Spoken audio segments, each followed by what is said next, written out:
The strong aroma of freshly brewed coffee, mixed with the sweet smell of sourdough bread, filled the small restaurant that cold autumn morning, when one of the wealthiest men in the region pushed open the glass door for the first time.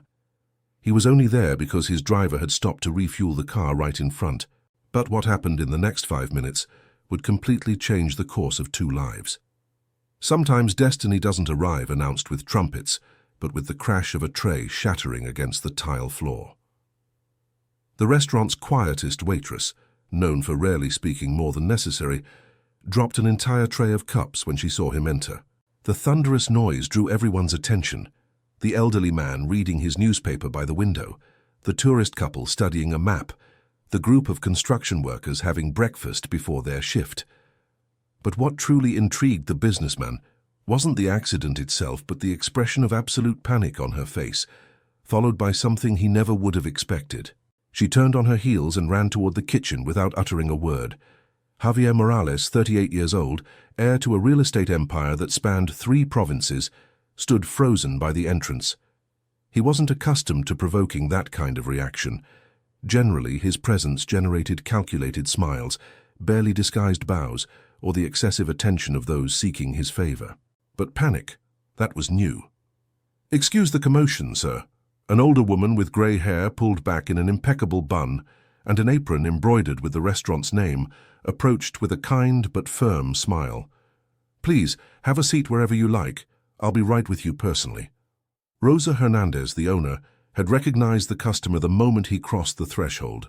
She'd been running that small family establishment in the heart of the old quarter for over 30 years and had learned to read people like one reads the morning paper. That man wore a suit that probably cost more than 3 months' rent for the place, but there was something in his eyes, a shadow of loneliness perhaps, that felt familiar. Javier chose a corner table from where he could discreetly observe the kitchen door through which the waitress had disappeared. Through the window, he could see his driver waiting beside the black Mercedes, but something kept him anchored to that antique wooden chair. Nobody knew, but that 32-year-old waitress named Carmen Ruiz carried 3 characteristics that made her unique: an impressive photographic memory that allowed her to remember every face she saw, an extraordinary ability to read facial micro-expressions, a skill developed over years out of sheer survival necessity, and a self-imposed silence that guarded deep secrets from a past she desperately tried to forget. In the kitchen, Carmen leaned against the wall of white tiles, her heart beating so hard she felt it might explode. Her hands trembled as she tried to control her breathing. She had recognized him instantly, not personally, but from photographs in business magazines she used to see in another life when she worked in a completely different environment. His face had appeared in articles about the region's most influential businessmen, always with that serious, controlled expression she had now seen briefly decompose from surprise. "Carmen, sweetheart." Rosa entered the kitchen, drying her hands on her apron. "Are you okay?" Carmen nodded unconvincingly. Rosa knew fragments of her story, enough to know that silence hid pain. That this woman who had appeared at her door a year ago asking for work with eyes reddened from crying was rebuilding her life piece by piece. "You don't have to serve him if you don't want to," Rosa said gently. "I'll take care of it." But Carmen shook her head. She had learned in the last 12 months of survival that running was never the solution. Sooner or later, you have to face the ghosts. Though this particular ghost wore a €3,000 suit and smelled of expensive cologne, her internal conflict was heartbreaking. The burning desire to restart a normal life versus the constant terror that her past would catch up and destroy everything again. Every customer who entered could be someone from before, someone who might recognize her, someone who might ask the wrong questions. Javier waited patiently while Rosa served him a coffee he hadn't ordered, but accepted with a polite gesture. The dark liquid was perfect, aromatic, with just the right touch of bitterness, served in an artisanal ceramic cup that showed the care with which this place was managed. "The bread is freshly baked this morning," Rosa commented. "Would you like to try it with our homemade berry jam? It's my grandmother's recipe." "I'd love to, thank you." His voice was softer than Carmen had imagined when listening from the kitchen. It didn't have that authoritarian tone she expected from someone accustomed to giving orders. There was genuine warmth in his words, a courtesy that didn't seem forced. When she finally gathered the courage to emerge from the kitchen, carrying the bread basket and small jar of jam on a new tray, their eyes met briefly. And in that fleeting instant, Javier saw something that left him breathless. It wasn't just fear that lived in those hazel eyes, but also a sadness so deep it seemed like a bottomless well. Carmen deposited the tray on the table with hands that no longer trembled, the result of years of training to control her external reactions, even when chaos reigned within. She said nothing. She didn't have to. Rosa had learned to communicate with her through minimal gestures, and Carmen had perfected the art of being invisible while remaining in plain sight. "Thank you," Javier said. And there was something in the way he pronounced that simple word that made Carmen look up again. Their eyes met a second time, and this occasion lasted a bit longer. He saw the small expression lines around her eyes that spoke of sleepless nights, the paleness that makeup couldn't completely hide, the tension in her shoulders as if she carried the weight of the world. She saw something she hadn't expected. Curiosity, yes, but also a kind of recognition, as if he too knew what it was to carry invisible wounds. Then Carmen walked away, her steps silent on the wooden floor, worn down by decades of service, and Javier sat staring at the berry jam, wondering why he felt he had just witnessed something important, something he didn't understand, but that resonated in some deep place in his chest, where he had built walls years ago. Outside, the city was beginning to fully awaken. The autumn sun illuminated the cobblestone streets of the old quarter. Shops opened their doors. Children on their way to school filled the air with laughter. And inside the small restaurant that smelled of coffee and second chances, two broken souls had just crossed paths, without knowing that destiny had begun to weave an invisible thread between them. Sometimes, love doesn't arrive when we seek it, but when we finally stop hiding from ourselves. Javier Morales hadn't become one of the region's most successful businessmen by ignoring his instincts, and every fiber of his being told him there was something extraordinary about that silent waitress who had fled his presence as if he were a ghost from the past. For the next 3 days, he couldn't get her out of his head. In the middle of meetings with investors, while reviewing blueprints for new urban developments, even during solitary dinner in his minimalist penthouse with views of the illuminated city, his mind returned to those hazel eyes full of secrets and pain.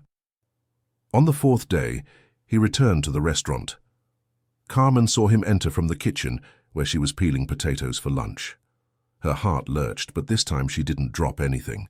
She simply watched him through the small window connecting the kitchen to the dining room, while Rosa approached to greet him with that genuine hospitality that characterized every gesture of the older woman.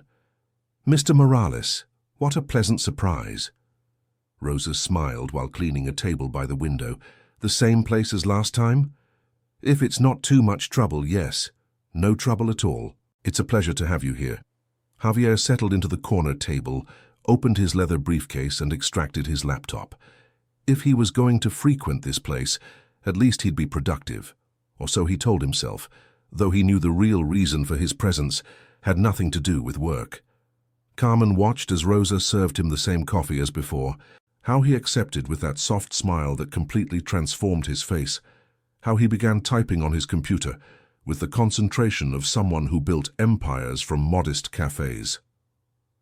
"Sweetheart," Rosa entered the kitchen, her voice barely a whisper. "He asked if the waitress from the other day was okay. I told him yes, that it was just an accident." Carmen felt the knife slip slightly in her hand. He had asked about her? Why? Rich people didn't ask about waitresses, not in her experience. In her previous life, when she worked on the 40th floor of a corporate tower with panoramic views, executives didn't even know the names of the cleaning staff who worked after hours. "Do you want me to serve him?" Rosa asked, her tone maternal. "Protective." Carmen took a deep breath. She couldn't hide forever. She shook her head and finished peeling the last potato before washing her hands carefully. She removed the stained apron and put on a clean one, smoothed the dark hair she wore pulled back in a simple ponytail, and walked out to the dining room with her notepad in hand. Javier looked up when she approached. This time, Carmen maintained eye contact for 2 full seconds before looking down at her notepad. "Good morning," he said, his voice deliberately soft. "How are you?" Carmen nodded briefly, pen suspended over the paper. "The usual coffee, please.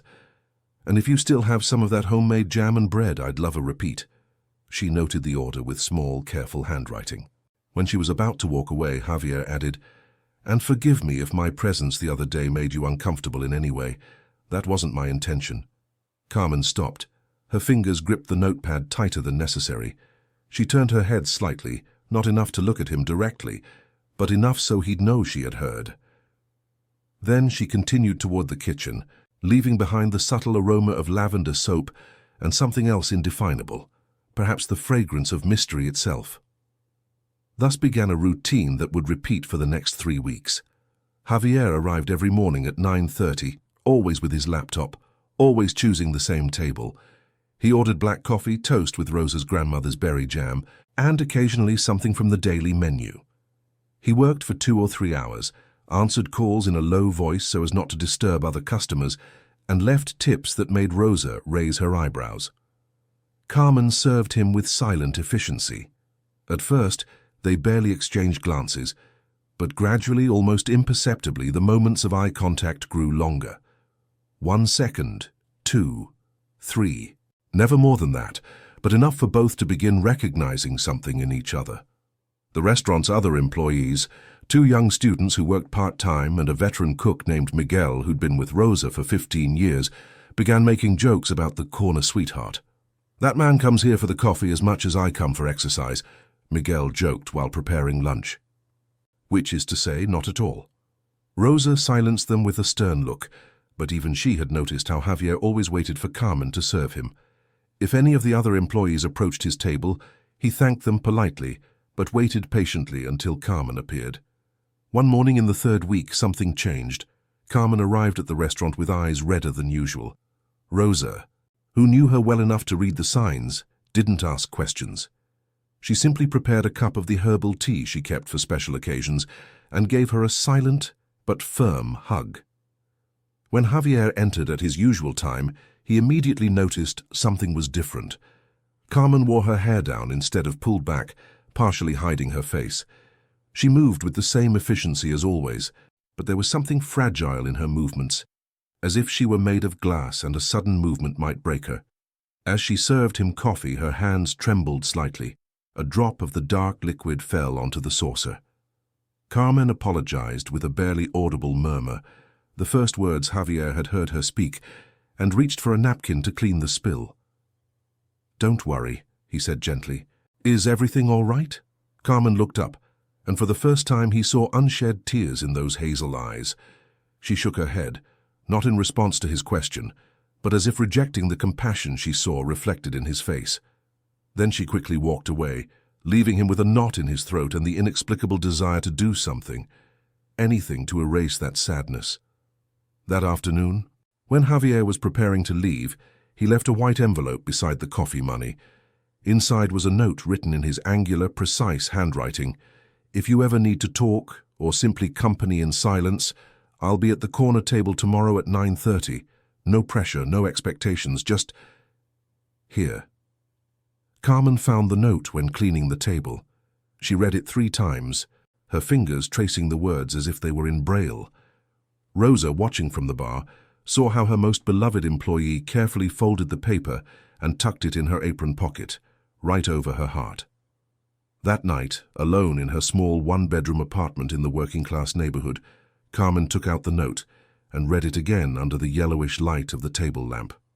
Beside her, on the only bookshelf she owned, were 3 objects she had saved from her previous life: a blurry photograph of her deceased parents, a framed university certificate that no longer meant anything in the real world, and a worn poetry book that her sister had given her before they stopped speaking. No pressure, no expectations. When was the last time someone had offered her something without expecting anything in return? In her old life, every gesture of kindness came with a hidden bill, every smile hid an agenda. She had learned the hardest way possible that trust was a currency she had spent completely and didn't know how to earn again. But there was something in the way Javier Morales looked at her that didn't resemble anything she had known before. It wasn't the hungry gaze of those who saw only a body in her. It wasn't the condescending look of those who considered her inferior. It was, genuine curiosity mixed with respect, as if she were a fascinating book he wanted to read, but only if she gave him permission to open the pages.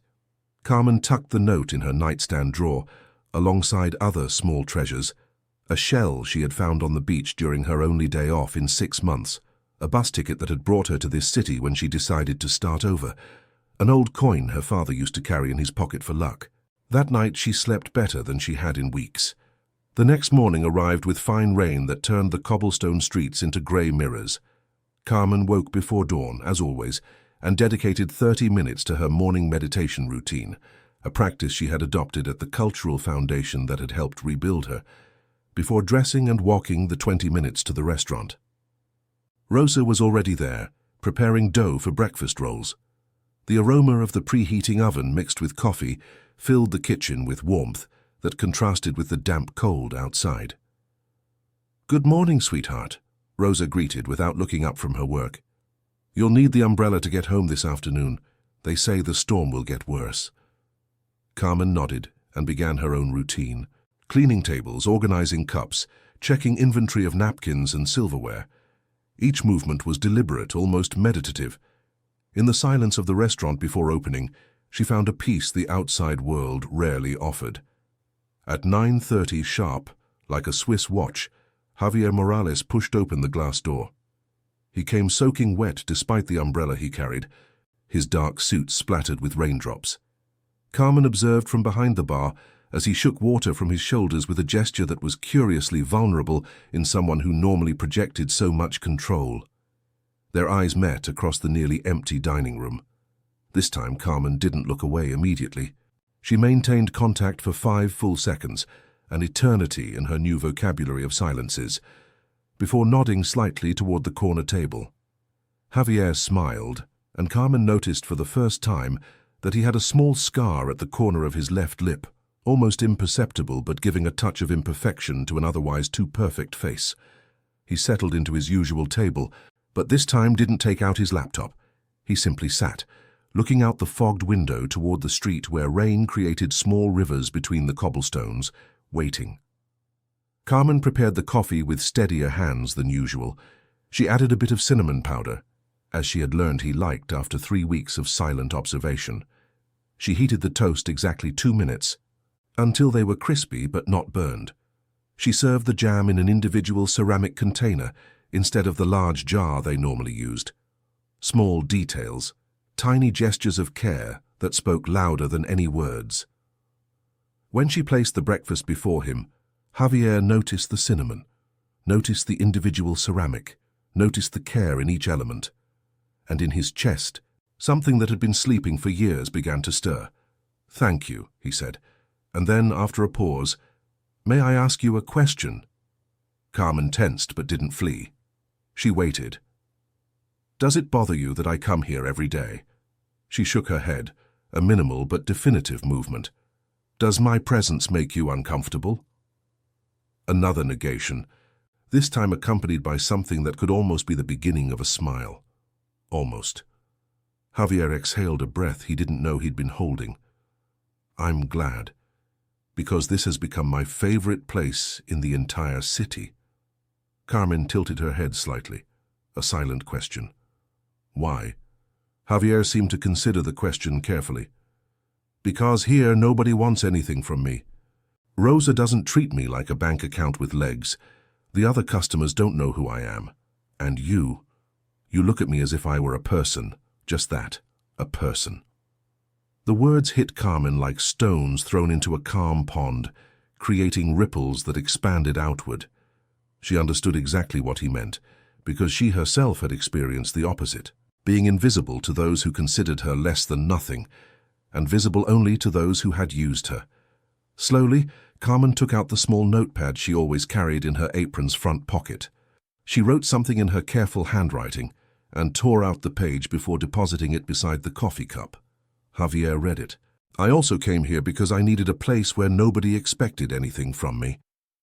Their eyes met again, and in that shared moment, 2 lonely people recognized in each other a reflection of their own loneliness. Thus began a completely new form of communication. Over the following days, Carmen began leaving small notes alongside the coffee. Sometimes they were simple. "The bread is especially good today." Other times they were more personal. "The rain reminds me of when I was a child, and my father taught me to dance under the storm."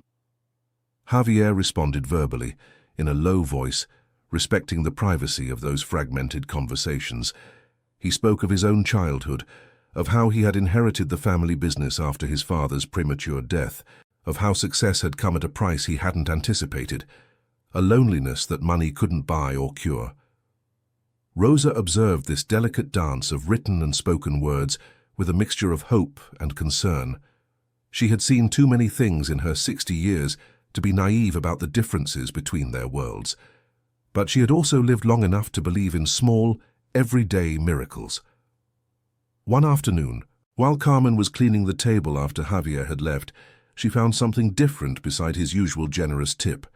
It was a book, a collection of short stories by Latin American writers, the worn cover suggesting it was a personal copy, not a recent purchase. Inside, on the first page, was a note written in blue ink. "It has kept me company on many lonely nights, so I thought perhaps it could offer you company too. No pressure to return it. Books should be with those who need them."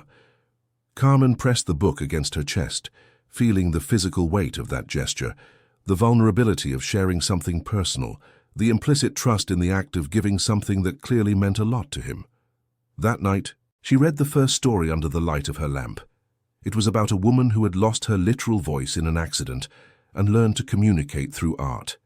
The words resonated with a truth so deep that Carmen had to stop several times because tears blurred the text. The next day, she left her own note beside Javier's coffee. "Thank you for the book.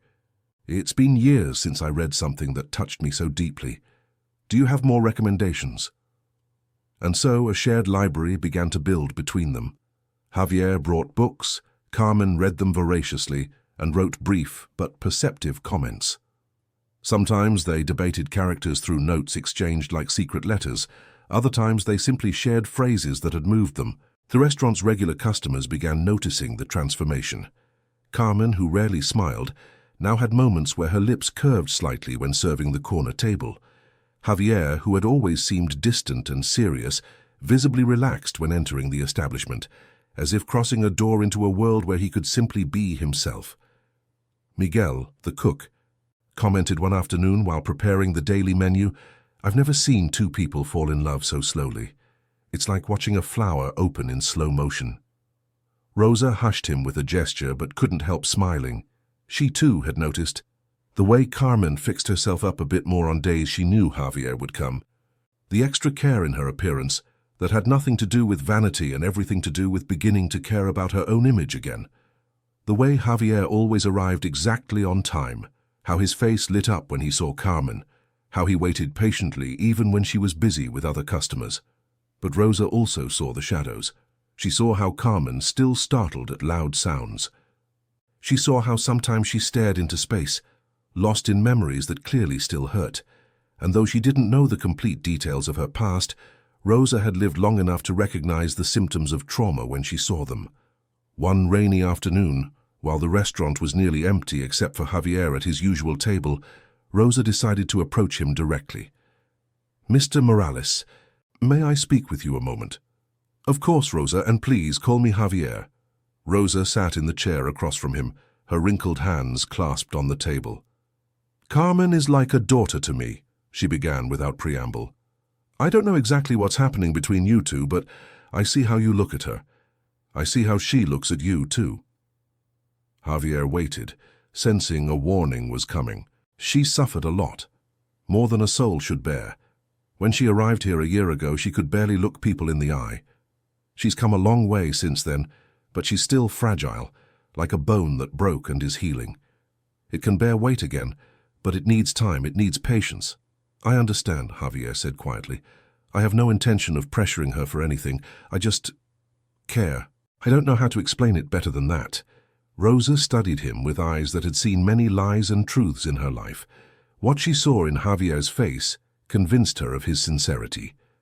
"All right, I just needed to make sure your intentions are good."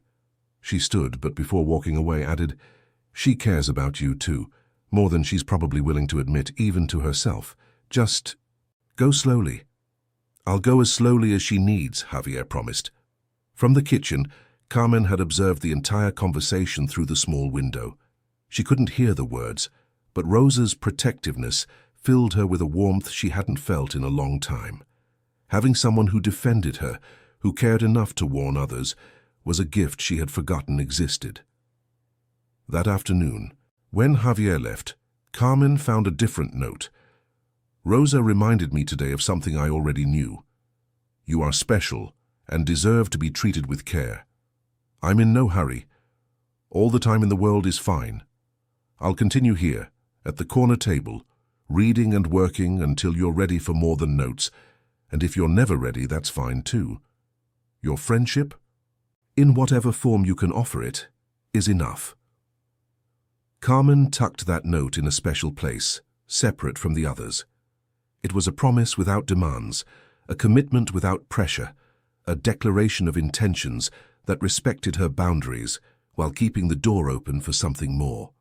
For the first time in a long while, Carmen allowed hope, that dangerous and beautiful emotion, to nest in a small corner of her scarred heart. The following month brought subtle but significant changes to the routine Javier and Carmen had established. Spring began timidly peeking through winter's persistent cold, and with it, a different warmth started growing between them both. One Tuesday morning, something extraordinary happened. Carmen spoke. Javier was reviewing some documents when she approached with his usual coffee. As was customary, he looked up to thank her with a smile. But this time, instead of simply nodding and walking away, Carmen stood beside the table. She opened her mouth, closed it, took a deep breath, and then, with a voice hoarse from little use but surprisingly melodious, she said, The book you lent me last week, the poetry one. I wanted to tell you that. It was beautiful. The words came out halting, as if she had to physically push each one out of her throat, but they were there, real hers. Javier remained completely still, fearing any sudden movement might break the spell of the moment. When he finally spoke, his voice was soft as velvet. I'm so glad you liked it. Was there any particular poem that moved you? Carmen nodded, her fingers nervously playing with the edge of her apron. The one that talked about rebuilding, about how broken things can be stronger where they're repaired. Kintsukuroi, Javier thought, remembering the Japanese art of repairing broken pottery with gold, making the cracks part of the object's beauty instead of something to hide, exactly like the woman before him. It's one of my favorites too, he said simply. Carmen nodded once more, then quickly walked away as if she had just spent all her courage on those few phrases. But Javier noticed something different in her steps. There was a lightness that hadn't been there before, as if speaking aloud had released an invisible weight. From that day, Carmen began speaking occasionally. Never much, short phrases, brief comments, but each word was a precious gift that Javier treasured. He never pressured her for more conversation, gracefully accepting both her silences and her words. One particularly quiet afternoon, Rosa had to leave for a routine medical appointment, leaving Carmen in charge of the restaurant along with Miguel in the kitchen.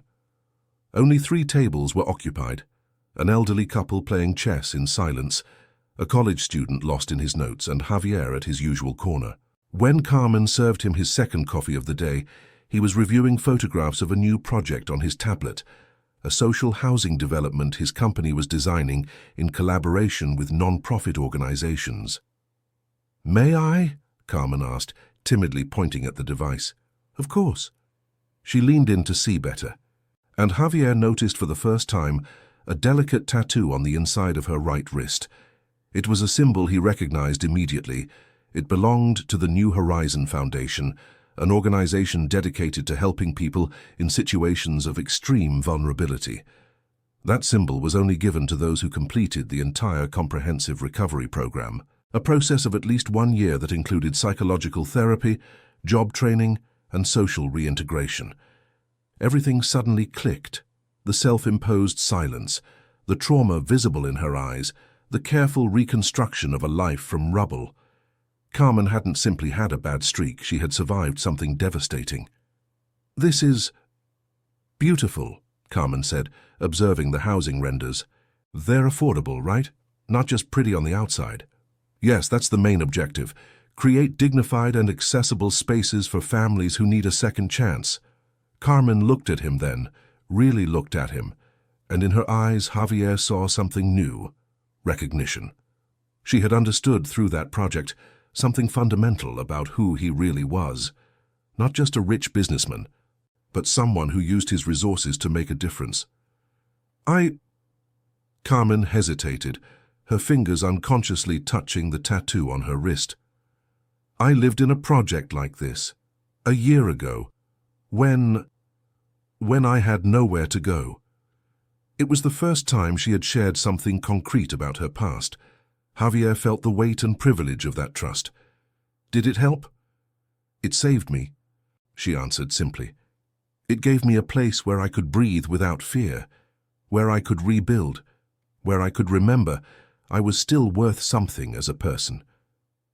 Javier had to fight the impulse to reach for her hand, to offer physical comfort. Instead, he said, "Anyone who's been through what you've been through and had the strength to rebuild themselves isn't just worth something. They're worth everything." Carmen felt hot tears stinging her eyes. She blinked rapidly to contain them, but one escaped, tracing a bright path down her cheek. She didn't bother wiping it away. "You don't know what I went through." "I don't need to know it was difficult enough to make you doubt your own worth, and to see that you had the incredible courage not to give up." There was a moment of intense silence, charged with everything unspoken between them. Then Carmen nodded, discreetly wiped her cheek, and walked away before more tears could fall. But that night, for the first time, Carmen wrote something more than a brief note. She wrote 3 full pages about her experience in the recovery program, about how the foundation had given her more than shelter and food. It had returned her sense of humanity. She carefully folded the pages and placed them in an envelope she kept in her purse, uncertain if she'd ever have the courage to give them to Javier. The days that followed brought a series of small mutual revelations. Javier told her about his wife, Laura, who had died in a car accident 5 years ago. They had been married only 3 years, and her death had left him in a state of emotional shock that took years to begin recovering from. Work had become his refuge, a way not to think, not to feel. "I built myself a fortress," he admitted one afternoon while watching rain hit the glass. "I thought if I kept busy enough, distant enough from any real emotional connection, I couldn't be hurt again. It worked. It also made me miserable." Carmen listened with an intensity he could feel, even when she said nothing. There was a quality of presence in her, a way of being completely there in the moment that he hadn't found in anyone else. "And what changed?" she finally asked. Javier looked directly into her eyes. You changed everything." Carmen felt as if the air left her lungs. She had anticipated many things, but not that declaration so direct, so honest. You don't really know me," she protested weakly. "I know enough. I know you're kind, even when the world hasn't given you reasons to be. I know you're brave in ways most people will never have to be. I know that when you look at me, you don't see my bank account or my properties, you see me, and that's more than anyone has given me in years." It was too much, too real, too intense. Carmen stood abruptly, murmuring an excuse about having to check something in the kitchen. But before walking completely away, she stopped. "I'm not who you think I am either," she said quietly. "My past, it's complicated, dark. I've done things I'm ashamed of just to survive. If you really knew who I am, what I've been—" "It wouldn't change anything," Javier interrupted firmly. "We all have a past, Carmen. What matters is who we choose to be now." She looked at him for a long moment, searching for signs of falsehood, of judgment, of the eventual disappointment that always came. But she only found sincerity and something else, something that scared her because it looked dangerously like the beginning of love. That night, Carmen finally gave him the envelope with the 3 pages she had written.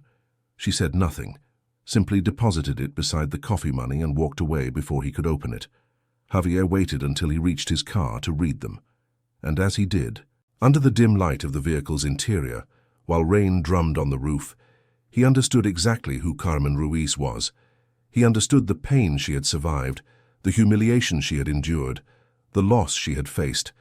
And when he finished reading, with his own tears sliding down his cheeks, he only wanted to protect her more, love her more, show her that not all people destroy what they touch, that some still remembered how to hold something precious with care.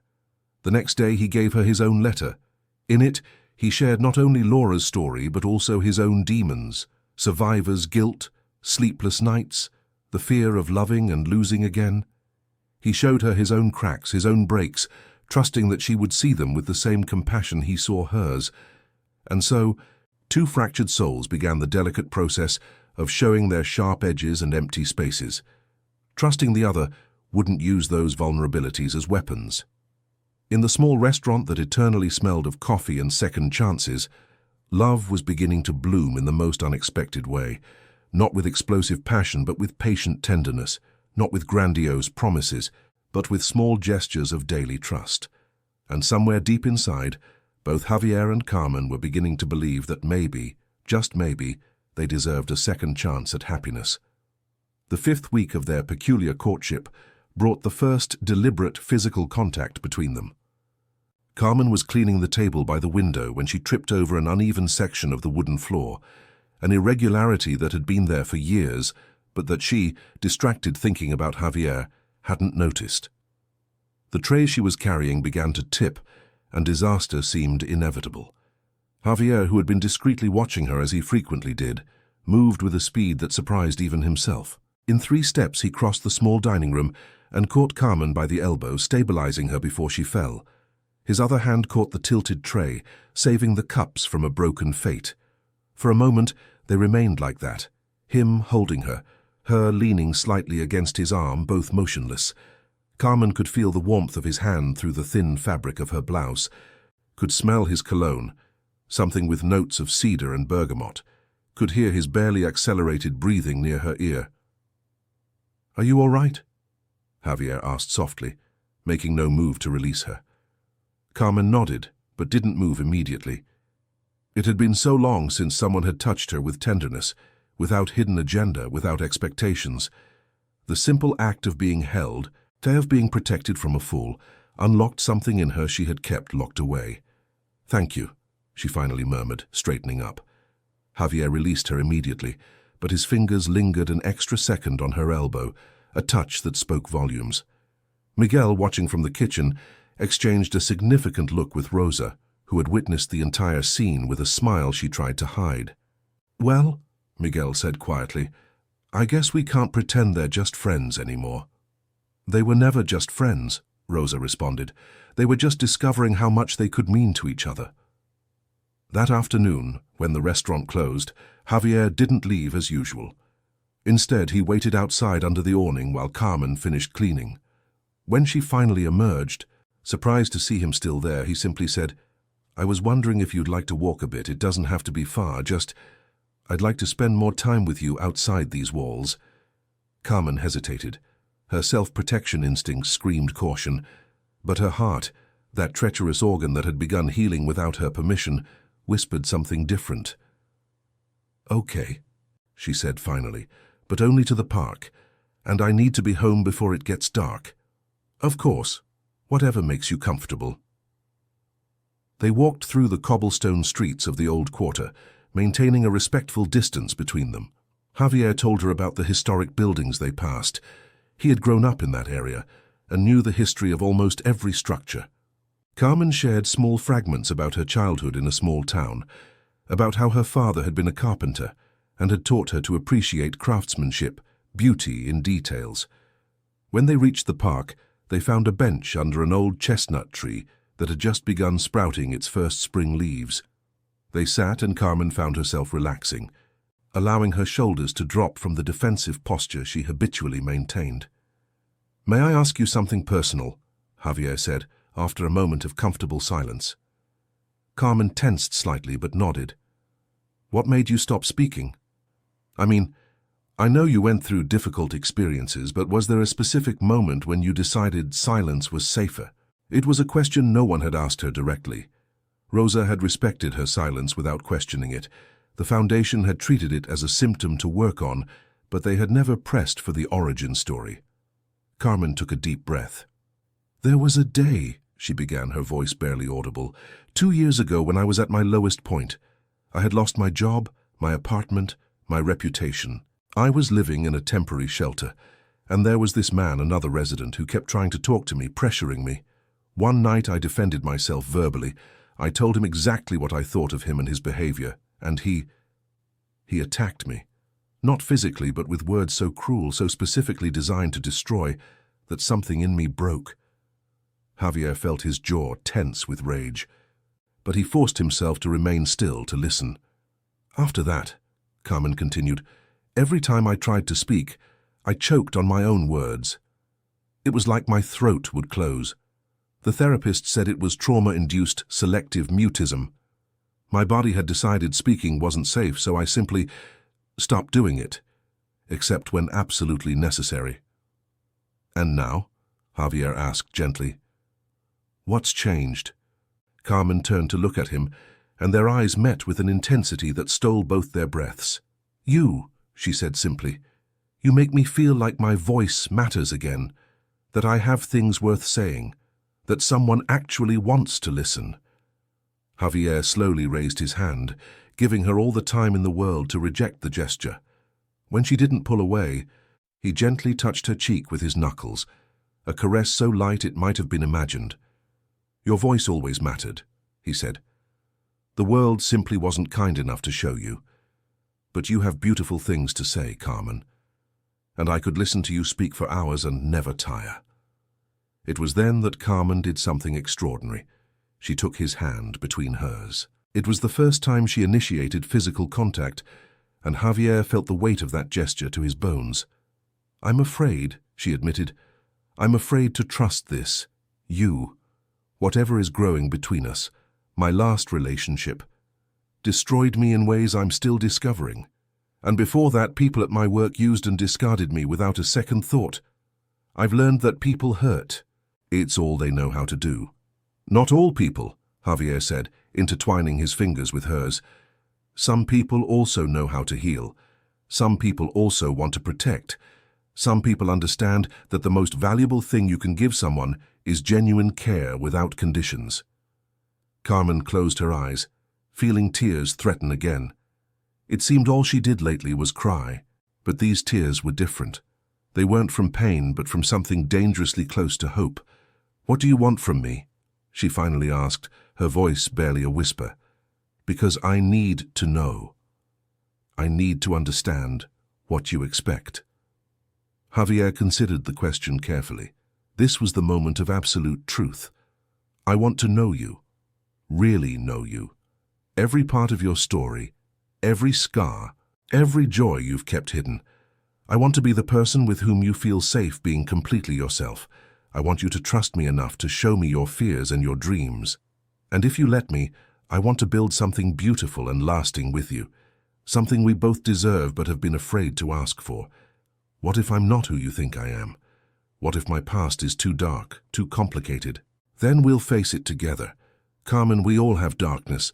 We all have parts of our past we wish we could change, but those experiences have made us who we are today.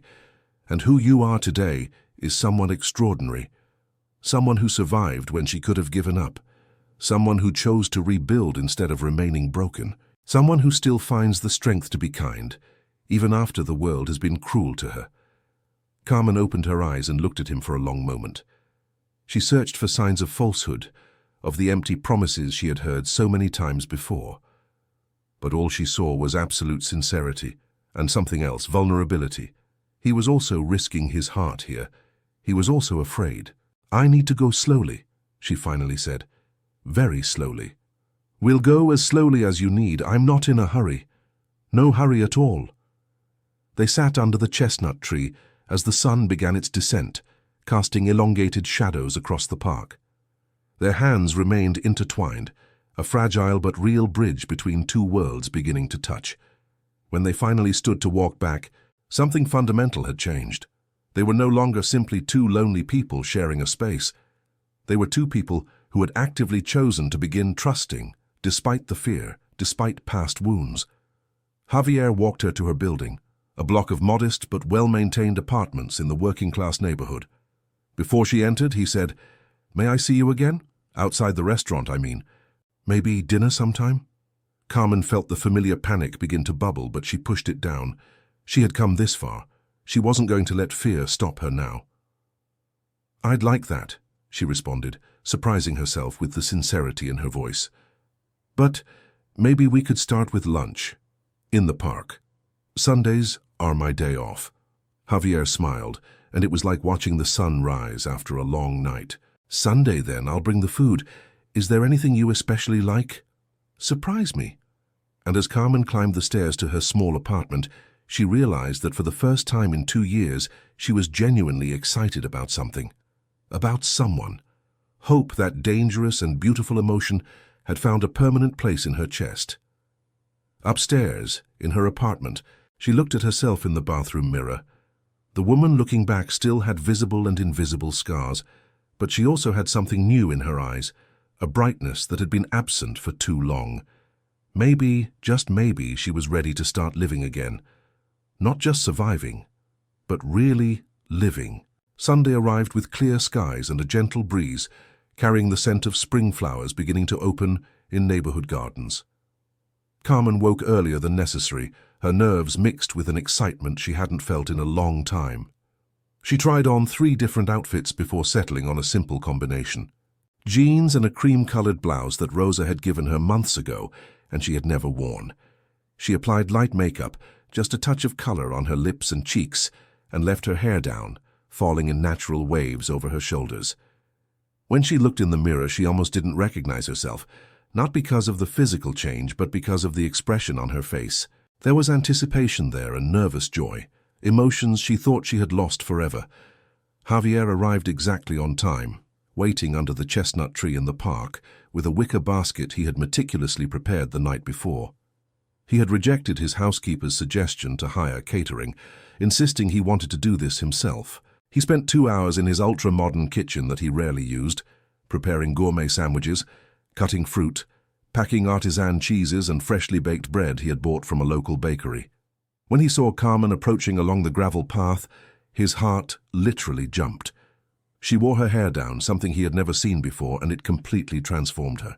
Not that she wasn't beautiful before, she always had been, but now there was an openness in her expression, a vulnerability chosen rather than forced.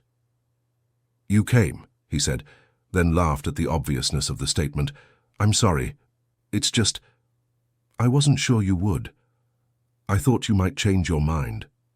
"I almost did," Carmen admitted honestly. 3 times this morning, but then I remembered I promised to try, and I don't break my promises." They sat on the blanket Javier had spread under the tree, and for a moment they were simply there, aware of the novelty of the situation. There was no table between them, no work pretense. It was just the 2 of them on a sunny day sharing food and company. "I hope you like it," Javier said as he opened the basket. "I'm not the best cook, but I tried." Carmen watched as he pulled out container after container, revealing an impressive variety of food. It was clearly the work of someone who had put thought and care into every detail. "You made all this?" she asked, genuinely surprised. "Well, I'll confess the bread I bought, but the rest, yes, I wanted it to be special." They ate slowly, sharing stories between bites. Javier told her about his childhood in that city, about how his father took him to construction sites from a young age, teaching him to appreciate not just the final result, but the process of creating something from scratch. "My father used to say that building isn't just about raising walls," Javier shared.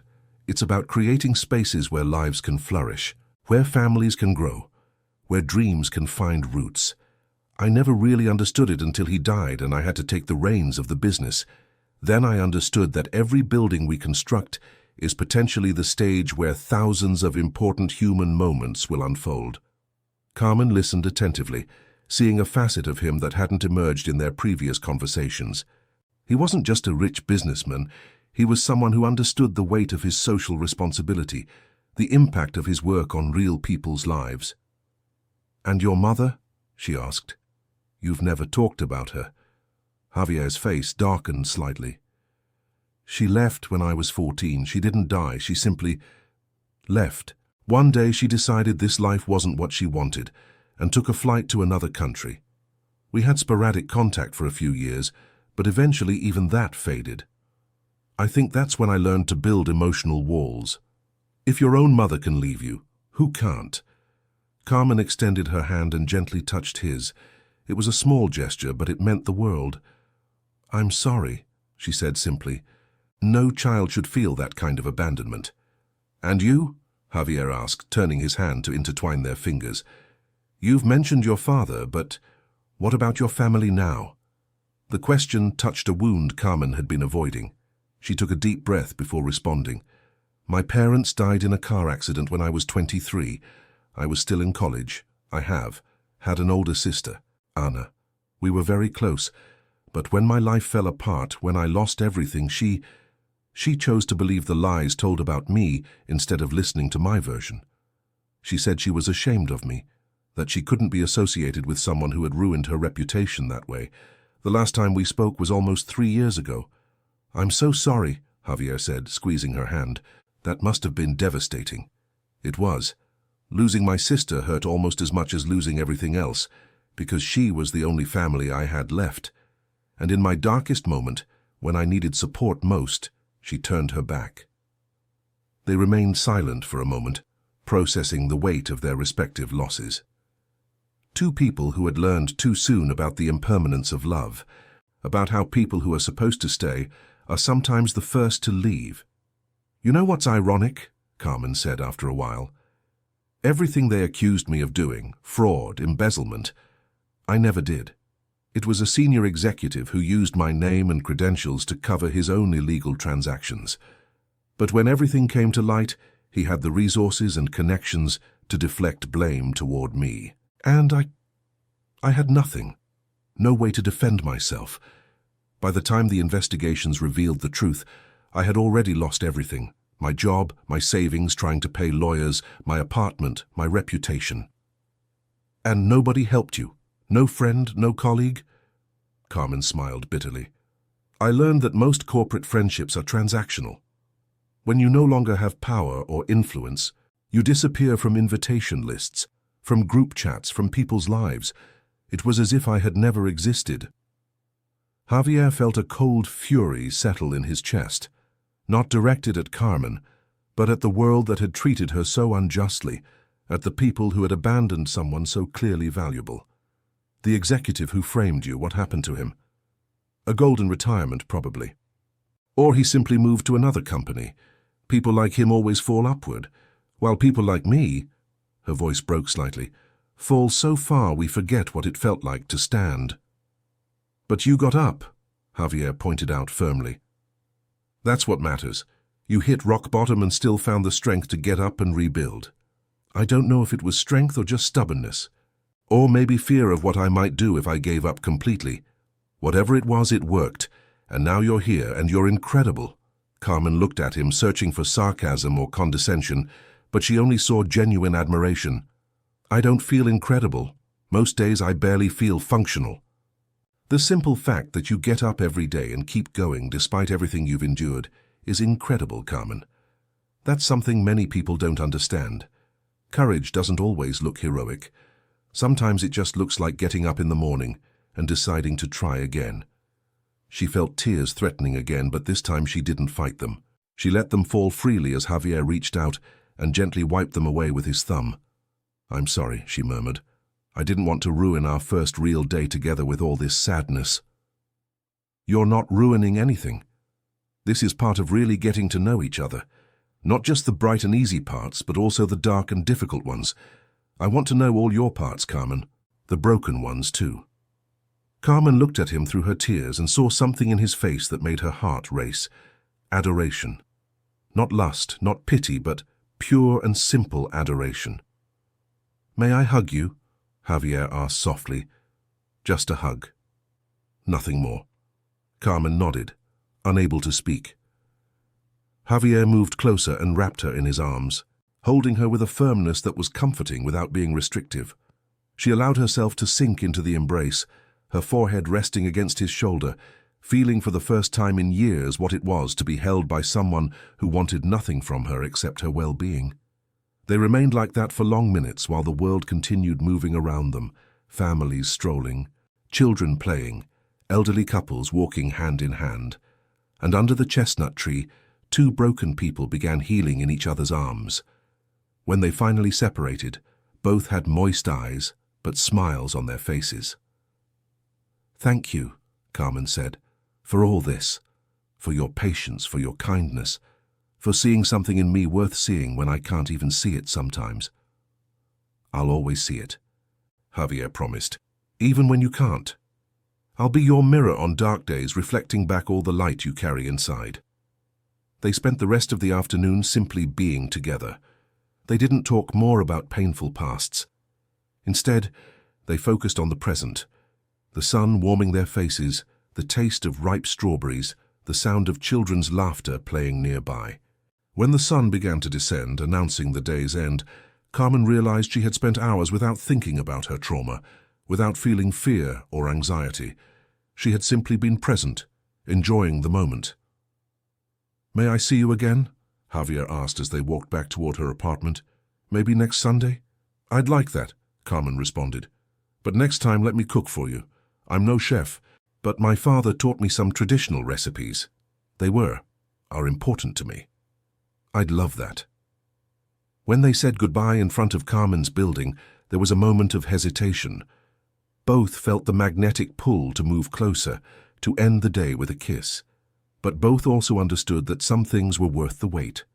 Instead of a kiss, Javier took her hand and brought it to his lips, pressing a soft kiss on her knuckles, an old-fashioned romantic gesture that made Carmen's heart skip. "Until soon, Carmen. Until soon, Javier." And as each walked away in opposite directions, both carried the same warm feeling in their chests, the certainty that something beautiful and genuine was growing between them, slowly but with deep roots. That night, Carmen couldn't sleep immediately. Instead, she sat by the window, watching the city lights, and for the first time in years, she allowed herself to dream. Dream of a future that included laughter and companionship. Dream of being loved, not despite her scars, but with them included. Dream of a life that was more than mere survival. And in his penthouse across the city, Javier was doing the same. For the first time since Laura's death, he could imagine a future that didn't feel empty. A future with warmth and connection. A future with Carmen in it. True love, they both discovered that night, doesn't arrive with fireworks. It arrives with a quiet certainty, like the dawn that inevitably follows the darkest night. The week following the picnic passed in a kind of golden haze for them both. Javier continued visiting the restaurant every morning, but now there was a new dimension to their interactions, a secret language of glances and smiles, of hands that accidentally brushed when passing the coffee cup, of conversations that flowed more freely. Carmen discovered that talking with Javier became easier each day. Her voice, once so reluctant to emerge, now found words to express thoughts and feelings she had kept hidden for years. Not all the time. There were still days when silence was her refuge, but increasingly often she chose to share rather than hide. Rosa observed the transformation with a mixture of joy and maternal concern.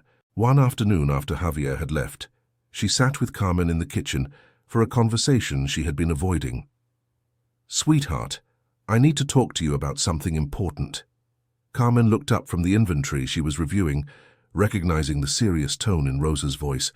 "I can see what's happening between you and Mr. Morale, Javier, and I'm glad to see you happy. I really am. But I'm also worried." "Why?" Carmen asked, feeling a prickle of defensiveness. "Because you come from very different worlds, sweetheart. He's rich, powerful, connected. You're rebuilding your life from scratch. Differences like those can cause problems." Carmen felt a familiar sinking sensation in her stomach. It was the same kind of warning she had heard all her life. "You're not enough. You don't belong.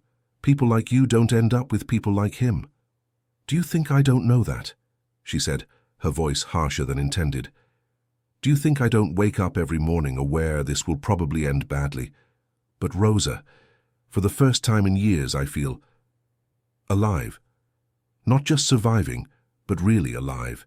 And even if it only lasts a moment, isn't it worth it? Rosa reached for Carmen's hand across the table. Of course it's worth it. I just want to make sure you're protecting your heart. You've been hurt enough. My heart will never be completely protected, Carmen responded gently. But if I spend the rest of my life avoiding risk, am I really living? Or am I just existing in a prison I built myself? Rosa nodded slowly, recognizing the wisdom in the words. You're right, and I've seen how he looks at you. It's not the look of someone who's playing. It's the look of a man who's found something precious and is afraid of breaking it. He's been hurt too, Carmen said. He lost his wife. He knows what pain is, I think. I think that makes us understand each other better than we could if we'd only known success. That same afternoon, Javier faced a similar conversation with his business partner, Antonio Vega, who had requested an urgent meeting at the company's main office. Antonio was a 45-year-old man, meticulous to the extreme, who had been Javier's father's best friend and had helped keep the company afloat during the most difficult years. Javier respected him deeply, but also knew Antonio had a very specific vision of how business and personal life should be managed. We need to talk about your situation, Antonio began without preamble, once they were alone in the conference room. My situation? Javier repeated, though he knew exactly what he meant. The waitress. Carmen, I believe her name is. Javier, I know you've been spending a lot of time at that restaurant, and I have to ask, what are you doing? Javier felt his jaw tense. I'm getting to know someone I care about. Is there a problem with that? There are several problems, Antonio responded firmly. First, you barely know her. Second, she comes from a complicated past from what I understand. Third, our company is in the middle of delicate negotiations with several important investors. Any scandal, any questionable association could cost millions. Javier stood abruptly, his chair scraping the marble floor. Questionable association? Antonio, you're talking about a person, an incredible person who's survived things neither you nor I can imagine, a person who's working honestly to rebuild her life.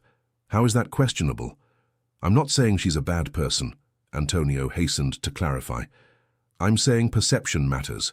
We're a public company. Our shareholders, our partners, expect a certain level of decorum. Decorum? Javier repeated incredulously. You know what, Antonio? My father built this company on the principle that architecture should serve people, not the other way around. That buildings exist for humanity, not for profits. And you're asking me to abandon someone important to me because it might affect our margins. Antonio sighed deeply. I'm not asking you to abandon her. I'm just asking you to think carefully about what you're doing. To consider the consequences. I've considered the consequences, Javier said more calmly but no less firmly. And I've decided some risks are worth taking. Carmen is worth it. What if you're wrong? What if it turns out she has hidden motives? Then I was wrong.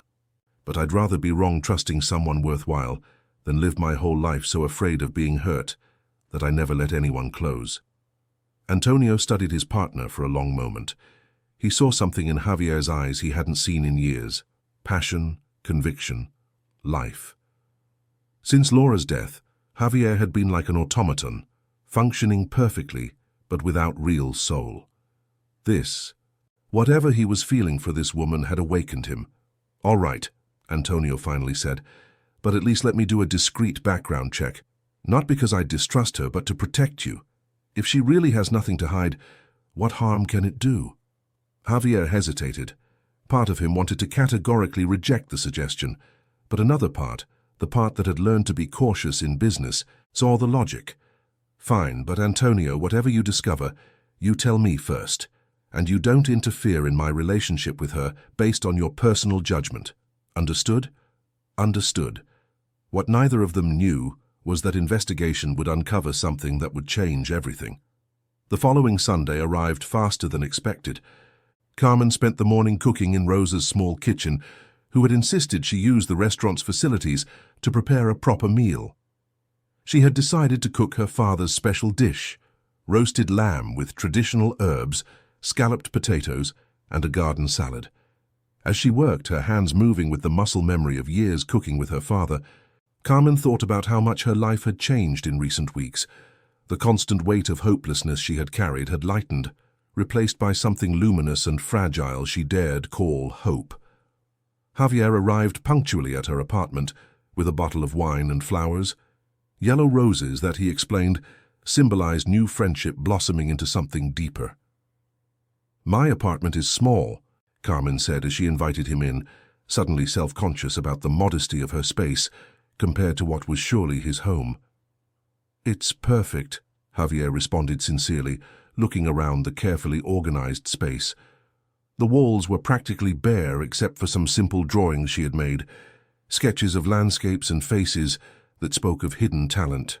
The small bookshelf contained her treasure of books, growing now thanks to his loans. Everything was simple, clean, functional. "It's a home," he added, "and that's more important than size or luxury." The meal was perfect. Carmen had poured love into every dish, and Javier could taste it. They ate slowly, sharing more stories, laughing together for the first time, really. It was remarkable how Carmen had opened up, how her laughter, a sound Javier had started to treasure, came more easily now. After eating, while having tea on Carmen's small sofa, Javier gathered courage to ask the question he had been avoiding. "Carmen, what do you want from life? Now, I mean, if you could have anything." She considered the question carefully. "A year ago, I just wanted to survive until the next day. 6 months ago, I wanted to feel safe. Now." She paused, looking at him directly. "Now I want more. I want to rebuild my career, not necessarily in corporate marketing, but something that uses my skills.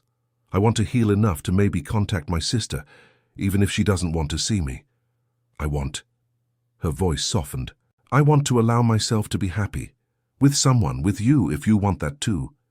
Javier's heart expanded in his chest. "I want it," he said simply, "more than I've wanted anything in a long time." He leaned in slowly, giving her all the time in the world to pull away if she wanted. Carmen didn't move. Their lips met in a kiss that was tender and cautious, a promise rather than a demand. When they separated, both had tears in their eyes. "I'm afraid," Carmen whispered. "I'm so afraid this is too good to be true." "Me too," Javier admitted. "But I think fear means it matters, and I'm willing to be afraid if it means having a chance at this." They spent the rest of the afternoon simply being together, talking and in silence by turns, building an intimacy that went beyond the physical. When Javier finally left that night, both knew something fundamental had changed. They were no longer simply exploring the possibility of each other. They were committing to the reality. But somewhere in the city, in an office with views of the nightlights, Antonio Vega was finishing reading a report he had just received. The private investigator had done thorough work. He had discovered everything about Carmen's past. The fraud accusation, the legal battle, the loss of everything. But he had also discovered something else, something neither Javier nor Carmen knew yet. The company that had destroyed Carmen's life, Mediterranean Investments S.A., was about to be acquired by a consortium, and that consortium was led by none other than the Morales Group. Among the assets to be transferred were sealed documents that included proof that Carmen had been a victim, not perpetrator. Proof that could have exonerated her name years ago, but had been buried by corrupt executives. Antonio leaned back in his chair, considering his options. He could tell Javier now and allow him to handle the situation as he saw fit, or he could wait, make sure they had all the information before revealing something that could complicate not only Javier's relationship, but also the corporate deal. For the first time in his meticulous career, Antonio Vega faced a dilemma that wasn't purely business. It was human, and the right answer wasn't clear. In her apartment, Carmen was getting ready for bed with a smile on her face. In his, Javier was doing the same. Neither knew their worlds were about to collide in a completely unexpected way, that the past Carmen had been trying to leave behind was about to return, but this time perhaps with the possibility of justice instead of just pain. Sometimes the universe has its own way of closing circles, of turning wounds into wisdom, of transforming endings into new beginnings. 3 weeks after that perfect Sunday at Carmen's apartment, The world as both knew it was about to change forever. Antonio Vega had spent those weeks in an internal conflict that kept him awake at night. The private investigator's report remained in his office's secure drawer, a secret that grew heavier with each passing day. He had watched Javier transform during that time, becoming again the passionate, vital man he had been before losing Laura. And that transformation made the decision to reveal the information even more complex. Finally, on a rainy Tuesday afternoon, Antonio made his decision. He couldn't continue hiding information that could change Carmen's life. Whatever the impact on business, whatever the risk to the corporate acquisition, she deserved to know the truth. He called Javier to his office. "I need to show you something," Antonio said without preamble, handing him a thick folder. "And before you open it, I want to apologize for waiting so long. But I needed to be sure we had all the correct information." Javier opened the folder, confused. His eyes moved quickly over the first pages, the investigation report about Carmen. He felt a pang of betrayal toward Antonio for having proceeded with this, but he continued reading. As he advanced, his expression changed from irritation to shock, then to absolute fury. "Is this true?" he asked, his voice dangerously low. "The company that destroyed her life is Mediterranean Investments?" "Yes, and we're in the process of acquiring it as part of the consortium for the Northern Zone development." "And these sealed documents?" Javier pointed to a section of the report. "The ones proving she was innocent, that she was used as a scapegoat. They're in the company's archives. They were deliberately hidden by the same executive who framed her, Marcos Delgado. He's still working there, by the way, with a 6-figure salary and full executive benefits." Javier felt a fury so intense he had to brace his hands on the desk to maintain balance. All this time, while Carmen had been rebuilding her life from scratch, working as a waitress to earn barely enough to survive, the man who had destroyed her had prospered. And worse still, there had been evidence that could have cleared her name, returned her reputation, possibly recovered everything she had lost. And that evidence had been buried in corporate files all along. "There's also something else," Antonio continued, his voice softer now. "In the company's liquidation documents, there's a compensation account in her name. Apparently, when they finally concluded the internal investigations and discovered Delgado had forged her signature on multiple documents, they established a compensation fund. But they could never locate her because she had changed addresses, and the official notification was sent to her old residence." "How much?" Javier asked. 250,000 euros. Javier sank into a chair. It was enough money to completely change Carmen's life, enough for her to study again if she wanted, start her own business, have financial security for the first time in years. "Why are you showing me this now?" Antonio sighed deeply. "Because the acquisition will be completed in 2 weeks. Once that happens, all these documents will transfer to our archives, and I thought you deserved to know that she deserved to know, before it became something even more complicated." Javier processed the information, his business mind already working through the implications. If he revealed this to Carmen now, she would know he had investigated her past without permission. She might feel violated, betrayed. But if he didn't tell her, he would be hiding information that could literally change her life. "I need to think," he finally said. "Give me time to decide how to handle this." "Javier, there's one more thing you should know." Antonio hesitated. "Marcos Delgado will be part of the transition team during the acquisition. He'll be in our office for the final meetings, next week. Sometimes the past doesn't chase us. Sometimes we find it exactly when we thought we had finally escaped." Carmen noticed the change in Javier immediately. During the following days, he continued visiting the restaurant, but there was something different about his behavior. A distraction, a tension in his shoulders that hadn't been there before. His smiles didn't reach his eyes the same way. And when she asked if everything was all right, he only said it was work stress. "Are you sure it's just work?" Carmen asked one morning, sitting across from him during a quiet moment in the restaurant. "Because if I did something wrong, if I pushed too fast with us, you can tell me." Javier took her hand immediately. "No, Carmen. It's nothing you've done.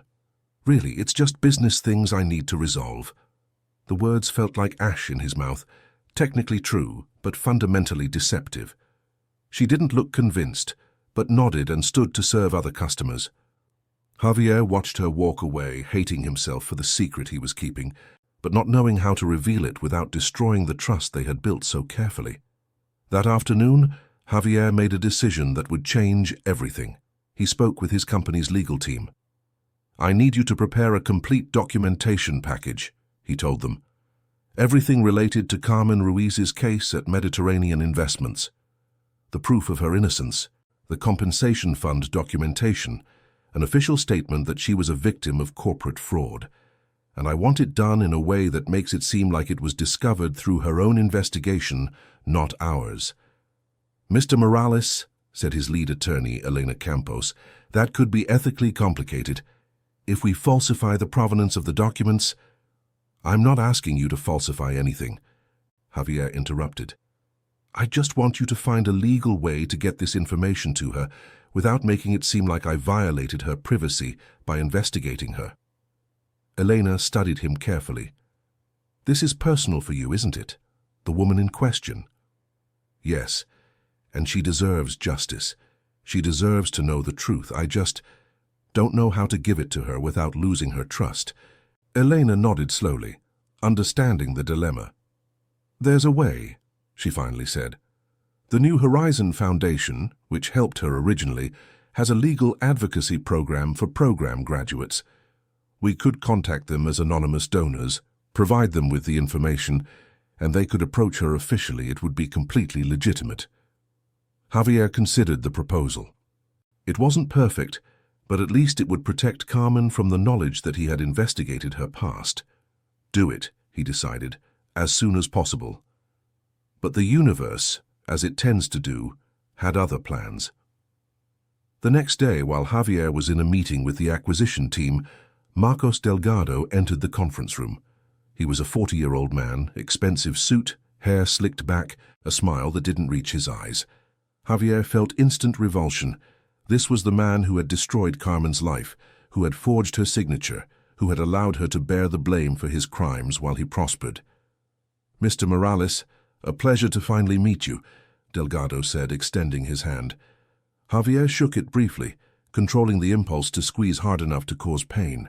The meeting proceeded, discussing transition terms, responsibilities, timelines. Javier barely paid attention, his mind occupied with thoughts of how this man remained free, successful, without consequences, while Carmen had suffered so much. After the meeting, Antonio approached Javier. "I saw your face. I know what you were thinking."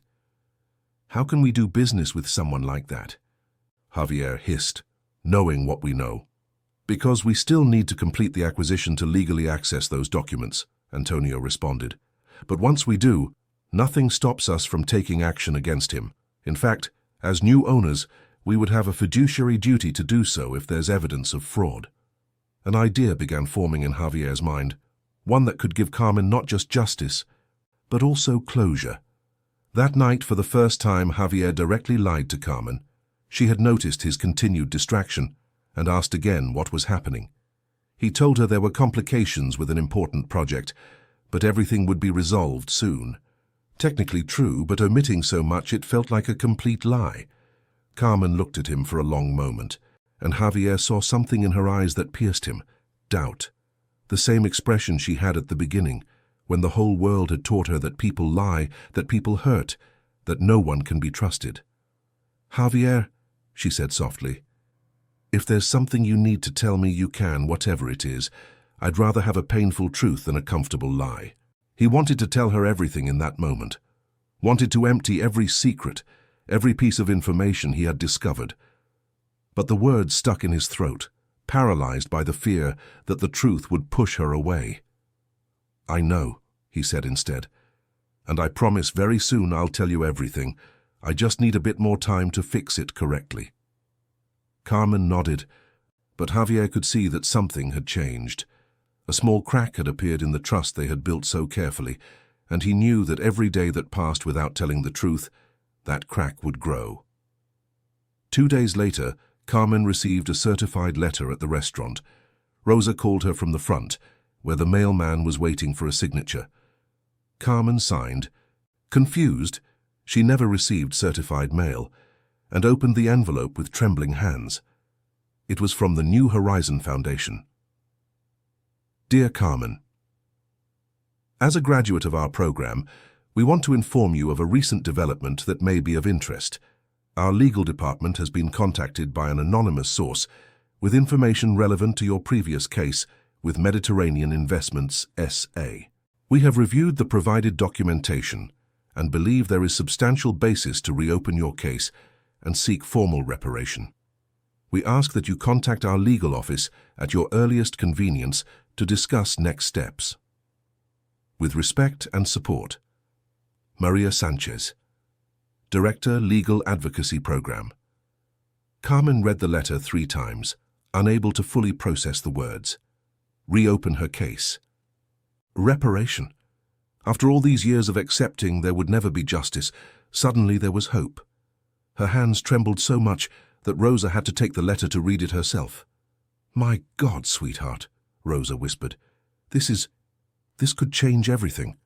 Carmen nodded, unable to speak. Tears began falling down her cheeks, years of pain and frustration finally finding release.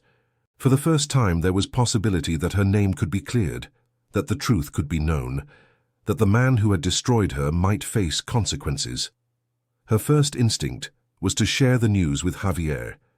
She pulled out her phone to call him, but something stopped her. A small voice in the back of her mind asking, "Is it coincidence that this arrives just now, when Javier has been acting so strange?" She put away her phone and instead called the foundation directly to schedule an appointment. That night, when Javier arrived at the restaurant for his evening coffee, a new routine they had established, Carmen was quieter than usual. She showed him the letter without preamble. Javier read it, acting surprised, though he knew exactly what it said. He hated every second of the performance. "This is incredible, Carmen," he said, taking her hands. "It's exactly what you deserve." "Is it?" she asked, her eyes searching his with an intensity that made him feel naked. "Javier, did you know anything about this?" The question hit him like a punch. This was the moment. He could tell the truth now and hope she understood his motives. Or he could continue lying and risk her eventually discovering the truth on her own. Before he could respond, his phone rang. It was Antonio. "Excuse me, I have to take this," he said, relieved and ashamed of the relief. "It's about the project." He stepped away a few paces and answered. Antonio's voice was urgent. "Javier, we have a problem. Delgado discovered someone accessed the sealed files on the Ruiz case. He's asking questions, and I think he suspects it was us." Javier felt his stomach sink. "How bad is it?" "He's threatening to withdraw from the transition agreement, says there are privacy violations, potential legal issues. He could derail the entire acquisition." "Let him do it," Javier said coldly. "We don't need someone like him in our organization anyway." "Javier, think carefully about this. If the acquisition fails, all those documents remain sealed. Carmen never gets her compensation. Delgado never faces consequences. Do you really want to risk that?" Javier closed his eyes, feeling the walls closing in around him. He was trapped between protecting Carmen and protecting his relationship with her, between long-term justice and immediate honesty. "Give me 24 hours, he finally said. "I'm going to fix this." When he returned to the table, Carmen was watching him with an expression he couldn't fully decipher. "Everything okay?" she asked. "No," Javier admitted, making a decision in that moment. "It's not okay, and I need to tell you something. Something I should have told you weeks ago, but please, can we go somewhere more private? Your apartment, maybe?" Carmen hesitated, reading the seriousness in his face. Finally, she nodded. An hour later, sitting on Carmen's small sofa, Javier told her everything. The investigation Antonio had ordered, the documents they had discovered, his company's role in the acquisition of Mediterranean Investments, the compensation fund, Delgado's presence in their offices. Everything. Carmen listened in silence, her face a careful mask of control that Javier had learned to recognize. It was the face she wore when processing pain too big to show immediately. When he finished, there was a long silence. Finally, Carmen spoke. her voice dangerously calm. "So you investigated my past without asking my permission. You discovered vital information about my life and kept it for weeks. You lied to me, or at least omitted the truth repeatedly. Is that correct?" "Yes," Javier admitted, each word like glass in his throat. "And I'm sorry, Carmen, I'm so sorry. There's no excuse for not being honest with you from the beginning." "Why?" she asked. "Why investigate me at all?" "Because Antonio was worried, because he wanted to protect the business, and I was a coward. I should have trusted you enough to ask you directly about your past, but instead I allowed them to investigate you like you were a threat." Carmen stood, moving away from him. Her arms wrapped around herself in a defensive posture he hadn't seen in weeks. "You know what the worst part is?" she said, her voice trembling now. "It's not the investigation, though. That hurts. It's that you lied afterward. You had so many opportunities to tell me the truth, and you chose to lie. Again and again. You asked me to trust you, to open up, to believe you were different. And it turns out you're just like everyone else." "No, Carmen, please," Javier stood up. "I'm not like them. I made a terrible mistake, yes.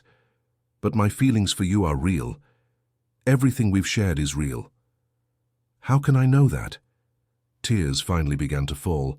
"How can I trust anything you've said when you've proven you're willing to lie to protect your own interests?" "You're right," Javier said, his own tears falling now. "You have every right to be furious. I violated your trust in the worst possible way. But Carmen, everything I did was because I love you. Yes, I did it wrong. Terribly wrong. But it was because I was desperate to protect you, to give you justice without risking what we had." Carmen froze at the word love. It was the first time either of them had said it aloud. "You can't say that now," she whispered. "Not like this, not when I just found out you've been keeping secrets." "But it's true," Javier insisted. "I love you, Carmen. And yes, I messed it up completely, but that doesn't change how I feel." Carmen wiped the tears from her face with the back of her hand, her face a mixture of pain and confusion. "I need you to leave," she finally said. "I need time to think, to process all this. Carmen, please. Go, Javier. Please." He wanted to stay, wanted to keep explaining, apologizing, begging, but he respected her request. At the door, he turned one last time. "I'm sorry," he said, "and I'll do whatever it takes to fix this. Whatever it takes." "Carmen," she didn't respond.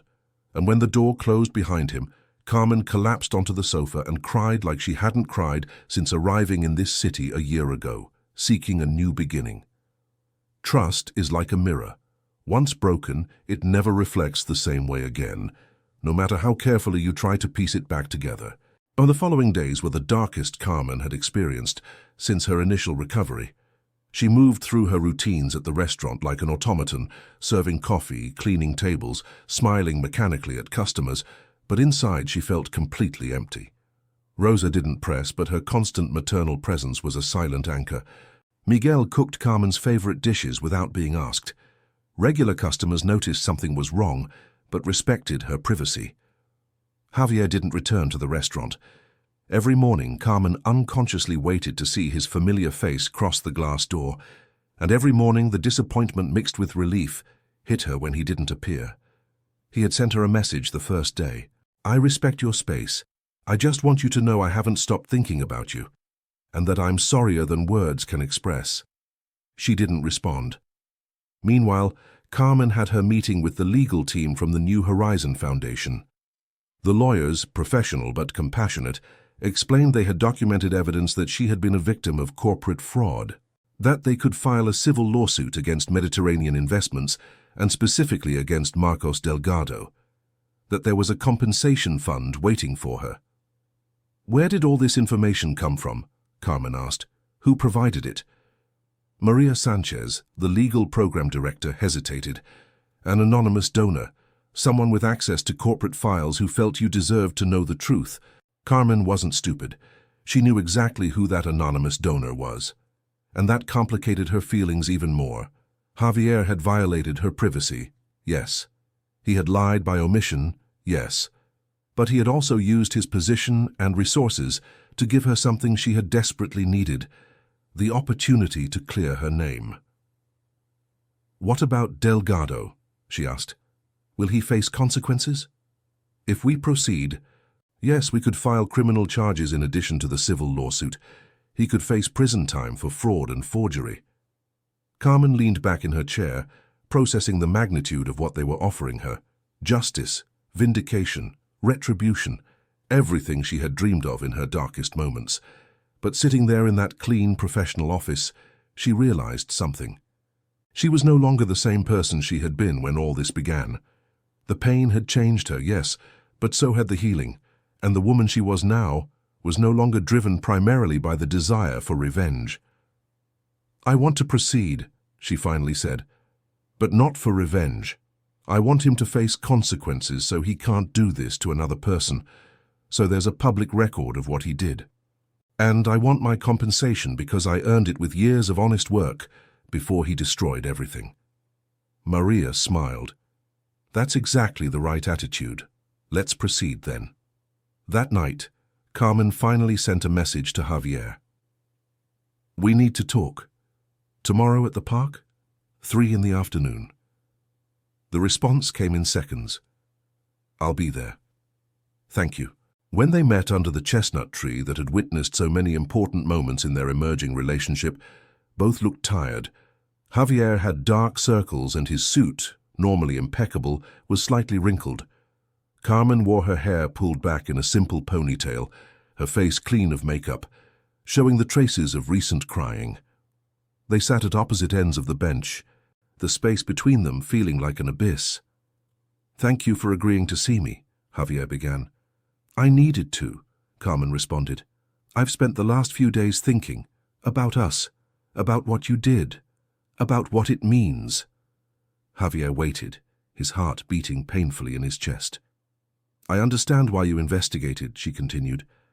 "I'm a person with a complicated past. You're an important businessman with a lot to lose. Antonio was protecting the company's interests. Logically, I understand it. But emotionally, it hurts.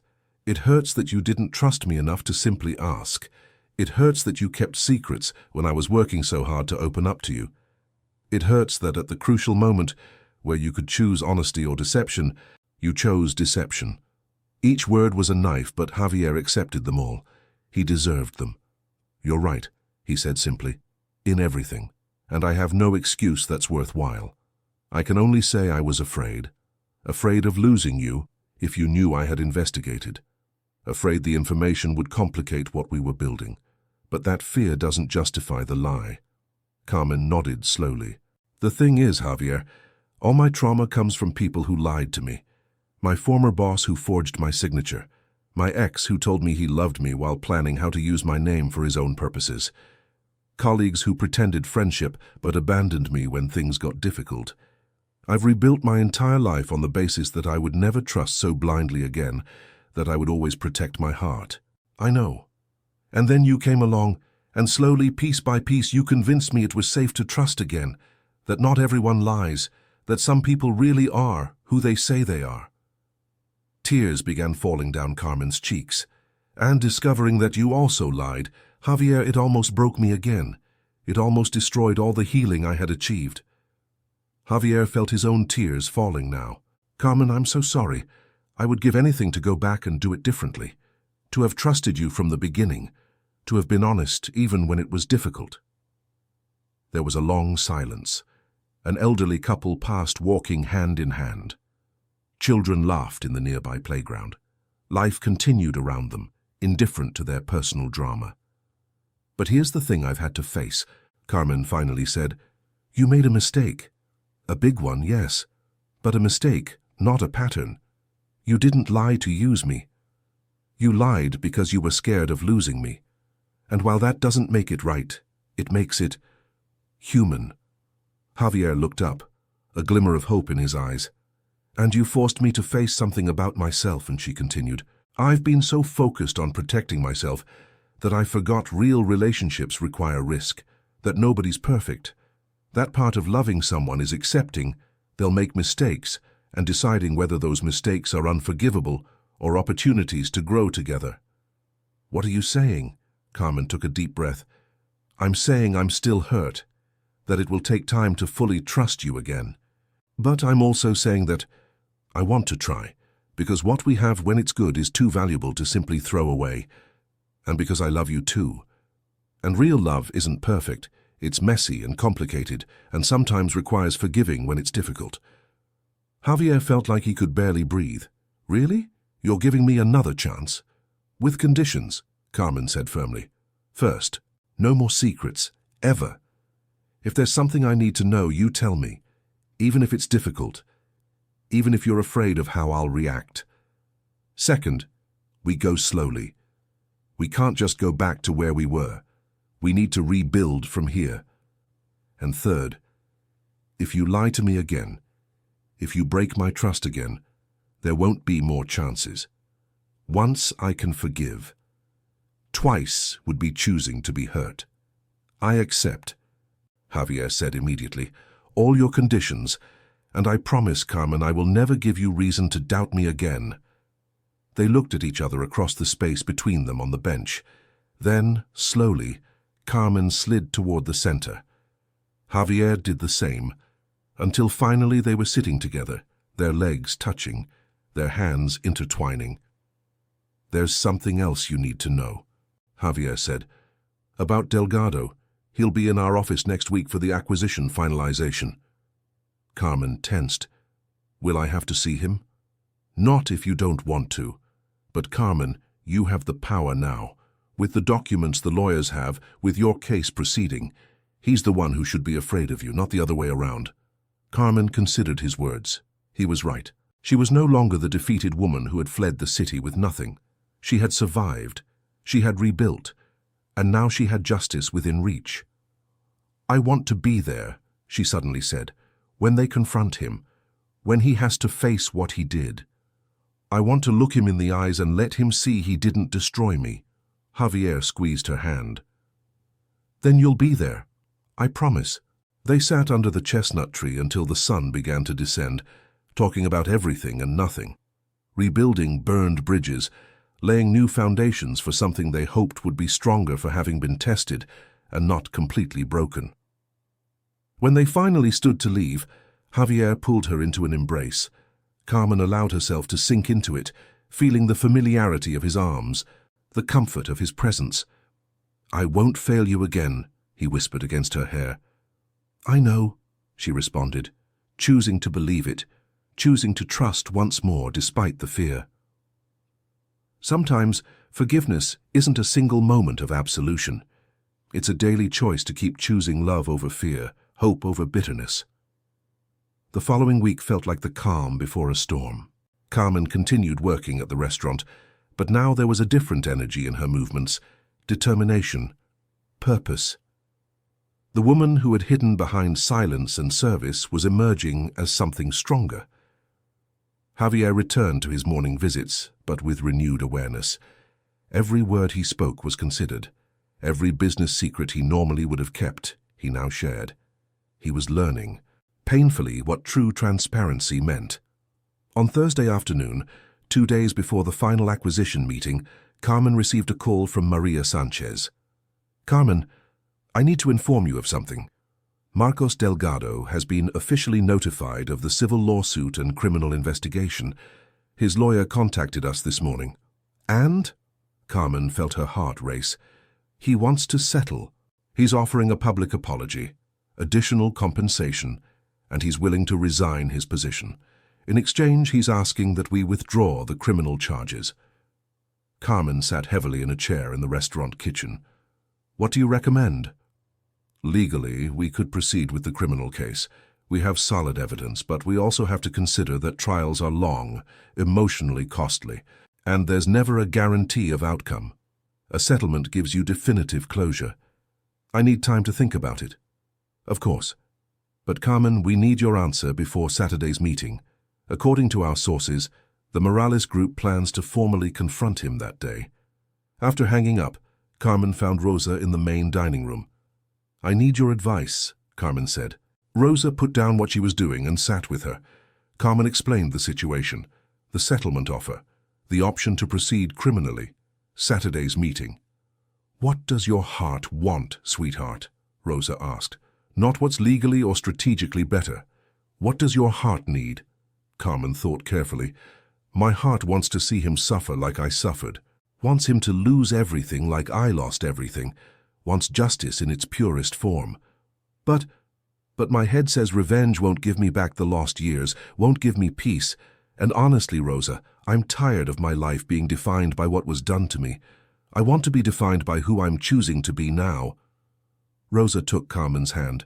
Then you already know your answer. That night, Carmen asked Javier to come to her apartment. When he arrived, she had 2 cups of tea waiting and a serious expression on her face. I've made a decision about Delgado, she said. I'm going to accept the settlement, the public apology, the compensation, his resignation, but I'm not going to completely withdraw the criminal charges. What do you mean? I want them to remain on his record, filed but not dismissed, so if he ever does this to another person, there's a documented pattern, so the next victim has more power than I had. Javier looked at her with an admiration that almost overwhelmed him. You're extraordinary. Do you know that? Carmen smiled sadly. I'm practical, and I'm tired, Javier. Tired of fighting. Tired of my life revolving around this man and what he did to me. I want to close this chapter so I can finally write a new one. And Saturday? Do you still want to be there? Yes, but not to dramatically confront him. I want to look him in the eyes one last time. I want him to see that I survived, that I'm more than what he tried to make of me. Saturday arrived with clear, bright skies that seemed inappropriate for the gravity of what was about to occur. Carmen dressed carefully, a simple tailored suit in navy blue that Rosa had insisted on buying for the occasion. She applied light makeup, left her hair down and looked at herself in the mirror. The woman looking back was different from the one who had arrived in this city a year ago. There was strength in her eyes, dignity in her posture. She was someone who had been broken and had allowed herself to be rebuilt. Javier picked her up in his car. On the way to the office, he explained what would happen. The meeting will start with finalizing the acquisition paperwork. Then Antonio and I will confront Delgado with the fraud evidence. His lawyers will be present. Yours too. It will be intense. I can handle it, Carmen said with more confidence than she felt. The Morales Group office was impressive, a modern tower of glass and steel in the financial district. As they rode the elevator to the executive floor, Carmen felt a moment of vertigo. A year ago, she had worked in a building like this, had meetings in luxurious conference rooms, had been part of that world. And then she had lost everything. But now I'm back, she thought. Not as the same person, but as someone better. Someone who understands that value doesn't come from titles or salaries, but from the strength to get up when you've been knocked down. The conference room was exactly as Carmen remembered from her previous life. Long mahogany table, leather chairs, an entire wall of windows with city views. There were already several people there, Antonio Vega, various lawyers, and at the end of the table, Marcos Delgado. He saw her enter and froze. His pale face indicated immediate recognition, followed by something that looked like fear. What is she doing here? He asked, his voice losing its usual confidence. Miss Ruiz is here as an interested party in this matter, Maria Sanchez responded coldly, entering behind Carmen. Given that her case is directly related to the acquisition of Mediterranean investments. The meeting proceeded formally at first. Documents were signed, terms were discussed. Delgado tried to maintain his professional composure, but Carmen noticed how his eyes kept drifting toward her, as if he couldn't believe she was really there. Then came the moment Carmen had been waiting for and dreading. Antonio stood and placed a thick folder in the center of the table. Mr. Delgado, before we finalize this transition, there's a matter that needs to be addressed. We've discovered evidence of extensive corporate fraud during your time at Mediterranean Investments, specifically the forgery of documents using Miss Carmen Ruiz's credentials to cover unauthorized transactions. Delgado went pale. That was investigated. It was resolved years ago. It was buried, Maria corrected, but never properly resolved. And now we have all the documented evidence every forged signature, every email proving you knew exactly what you were doing. "What do you want?" Delgado asked, his voice barely a whisper now. It was then that Carmen spoke for the first time, her voice clear and firm. "I want you to look at what you did to me." Delgado turned toward her, and their eyes met for the first time in 3 years. "You took my career," Carmen continued, "my reputation, my savings, my trust in people. You made me doubt my own worth as a human being.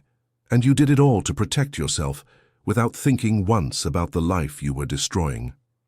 I'm sorry," Delgado murmured, though it sounded more like legal strategy than genuine remorse. "I don't care about your apology," Carmen said. "What I care about is this. You will never do this to another person again. You're going to resign, you're going to make a public statement admitting what you did, and you're going to live with the knowledge that, despite your best effort to destroy me, I survived. I rebuilt, and I'm stronger now than I ever was when I worked in places like this." There was absolute silence in the room. Even the lawyers who had seen thousands of confrontations seemed shocked by the quiet dignity in Carmen's voice. "And furthermore," Maria added, "there's a compensation fund of 250,000 euros that should have been transferred to Miss Ruiz 2 years ago. It will be released immediately, along with additional compensation for emotional damages and future income loss. We're talking about €500,000 total." Delgado looked like he was going to vomit. "I don't have that kind of money. Your errors and omissions insurance will cover it," Antonio responded coldly. "And if not, it will be considered part of the company's liabilities that we're acquiring. One way or another, Miss Ruiz will receive what she deserves." Delgado's lawyers requested a recess to consult with their client. Carmen stepped out into the hallway with Javier. "Are you okay?" he asked gently. Carmen nodded, surprised to discover it was true.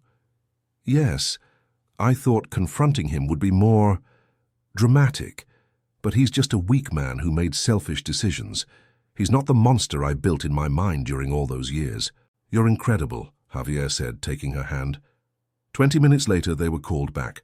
Delgado's lawyers announced their client accepted all terms: immediate resignation, public statement, full compensation, and the criminal charges would remain filed but on his record.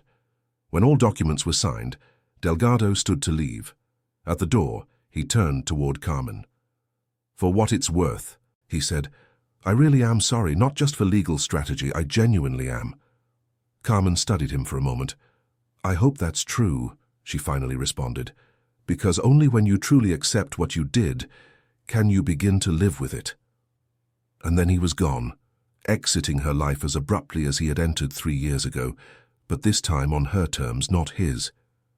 After everyone had left, Carmen stood in the empty conference room, looking out the windows toward the city spreading below. Javier approached from behind, not touching her, just being there. "What are you thinking?" he asked softly. "I'm thinking that a year ago I was living in a shelter, doubting whether it was worth going on.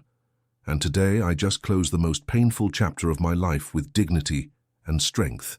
I'm thinking about how much a life can change when you decide you deserve more than just surviving. And now what?" Carmen turned toward him with a smile that lit up her entire face. "Now I start really living. Not just existing in the margins, not just rebuilding, but really living. With purpose, with joy, with love." Javier pulled her into an embrace, feeling in his chest the certainty that this extraordinary woman was the person he wanted to build a future with. Justice, when it finally arrives, sometimes doesn't feel like resounding victory, but like silent closure. And sometimes that's exactly what's needed to finally be free. The months following the confrontation with Delgado brought changes Carmen never would have imagined possible. The financial compensation, though significant, wasn't what most impacted her life. It was the public statement. When Mediterranean Investments issued an official press release admitting the fraud and completely exonerating Carmen, something profound changed. Not just legally, but emotionally. People from her past life began contacting her, some with genuine apologies for having turned their backs, others simply curious. Carmen responded selectively, carefully choosing who deserved a place in her new life. The most significant was an email from her sister Anna. Carmen, I don't know if you'll want to read this, and I'd completely understand if you delete it without responding. But I need to tell you, I read the public statement about what really happened at Mediterranean Investments, and I realized something devastating. I should have believed you. I should have been by your side when you needed me most. I can't undo the damage I caused by doubting you. I can't recover the years we lost. But if you give me the chance, I'd like to try to get to know the person you've become. And maybe if you can find it in your heart to forgive me, rebuild what we once had. With love and deep regret. Anna. Carmen read the email 3 times, tears falling onto her keyboard. Javier, who was with her at her apartment when the message arrived, waited patiently while she processed. I don't know if I can simply forgive her, Carmen finally said. 3 years, Javier, 3 years when I was completely alone because she chose not to believe in me. You don't have to decide now, Javier responded gently. You can take all the time you need. But Carmen knew she didn't want to spend more time carrying resentment. She had learned through her own healing process that forgiveness wasn't always about the other person. Sometimes it was about freeing yourself. She responded to the email suggesting they meet for coffee. 2 weeks later, Carmen and Anna met in a small cafe in the old quarter, not Rosa's restaurant. That place was too sacred for this uncertain meeting. Anna looked older than Carmen remembered. There were stress lines around her eyes, and when she saw Carmen enter, she stood abruptly, knocking over her cup in the process. I'm sorry, she said immediately, cleaning the spill. I'm so nervous. I didn't know if you'd really come. I almost didn't, Carmen admitted, sitting across from her. But I decided we deserved at least one conversation. What followed was one of the most difficult conversations of Carmen's life. Anna explained how she had been dealing with her own problems at that time, a complicated divorce, financial issues, and how Carmen's situation had been too much to handle emotionally. It wasn't an excuse, she knew, but it was context. Carmen shared what she had lived through, the desperation, the loneliness, the work of literally rebuilding herself from scratch. There were days, Carmen said, her voice breaking, when your absence hurt more than everything else combined, because we had promised after Mom and Dad died that we'd always be there for each other, and when I needed you most, you weren't, Anna cried openly. I know, and I can never make up for that. But Carmen, I've changed. I've learned. And if you give me the chance, I want to be the sister I should have been from the beginning. Carmen didn't give her a definitive answer that day, but they agreed to keep meeting, to take things slowly, to see if they could rebuild something of what they had lost. Meanwhile, the relationship with Javier continued deepening. He had kept his promise of complete transparency. He shared everything with Carmen, business concerns, personal insecurities, fears about the future. And Carmen did the same. One Sunday afternoon, while walking through the park where they had shared so many important moments, Javier brought up the topic he had been avoiding. I've been thinking about the future, he began. About our future. Carmen felt her pulse quicken. And I realized we've never really talked about what we want, where we see this going. Carmen stopped walking and turned to look at him directly. What do you want, Javier? He took her hands in his. I want everything with you. I want mornings waking up beside you and nights falling asleep together. I want to face problems as a team and celebrate successes together. I want to build something that lasts, that's real, that's ours. Carmen's heart expanded in her chest. I want that too, but Javier, I still have fears. Fear that one day you'll wake up and realize you're with someone who comes with too much baggage. Fear that my past will always be a shadow over us. Your past made you who you are, Javier responded firmly, and who you are is the most extraordinary person I've known. I don't want a version of you without the experiences that shaped you, even the painful ones. I want all of you, Carmen, the scars and the smiles, the pain and the joy, everything. Carmen felt tears falling down her cheeks, but they were tears of happiness. Then yes, she said. Yes to everything, to future, to us, to building something beautiful together. They kissed under the chestnut tree, the same tree that had witnessed their first picnic, their first real embrace, so many moments of their emerging history. But with happiness also came practical decisions. Carmen had to decide what to do with the compensation. She had discussed options with financial advisors, had considered investments, had thought about going back to school. Finally, she made a decision that surprised everyone except Rosa. "I want to invest in the restaurant," she told Rosa one afternoon after closing hours, "not just as a minority partner, but as a full co-owner. I want to help you expand, modernize, create something bigger." Rosa looked at her with tears in her eyes. "Sweetheart, are you sure? That money could give you so much freedom." "Exactly," Carmen interrupted. "The freedom to build something meaningful. This place saved me, Rosa. When I had nothing, you gave me a job, dignity, purpose. Now I want to help it do the same for other people." What followed was a transformation of the small restaurant. With Carmen's investment and her marketing experience, they turned it into something special, a space that celebrated authentic regional cuisine while providing jobs and training to people who, like Carmen, were rebuilding their lives after adversity. They implemented an internship program associated with the New Horizon Foundation. Each month, the restaurant employed 2 program graduates, teaching them culinary and service skills, giving them references for future employment. Miguel, the veteran cook, became the lead mentor.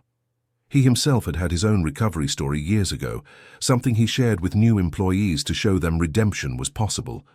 The restaurant became a symbol in the neighborhood, proof that people could change, heal, rebuild themselves.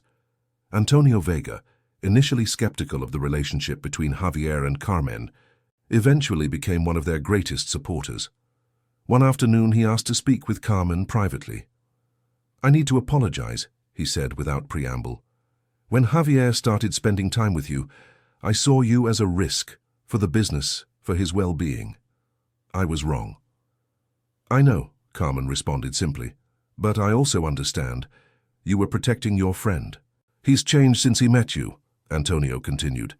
"He's become a better version of himself, more compassionate in business, more aware of the impact our decisions have on real people, and that's thanks to you."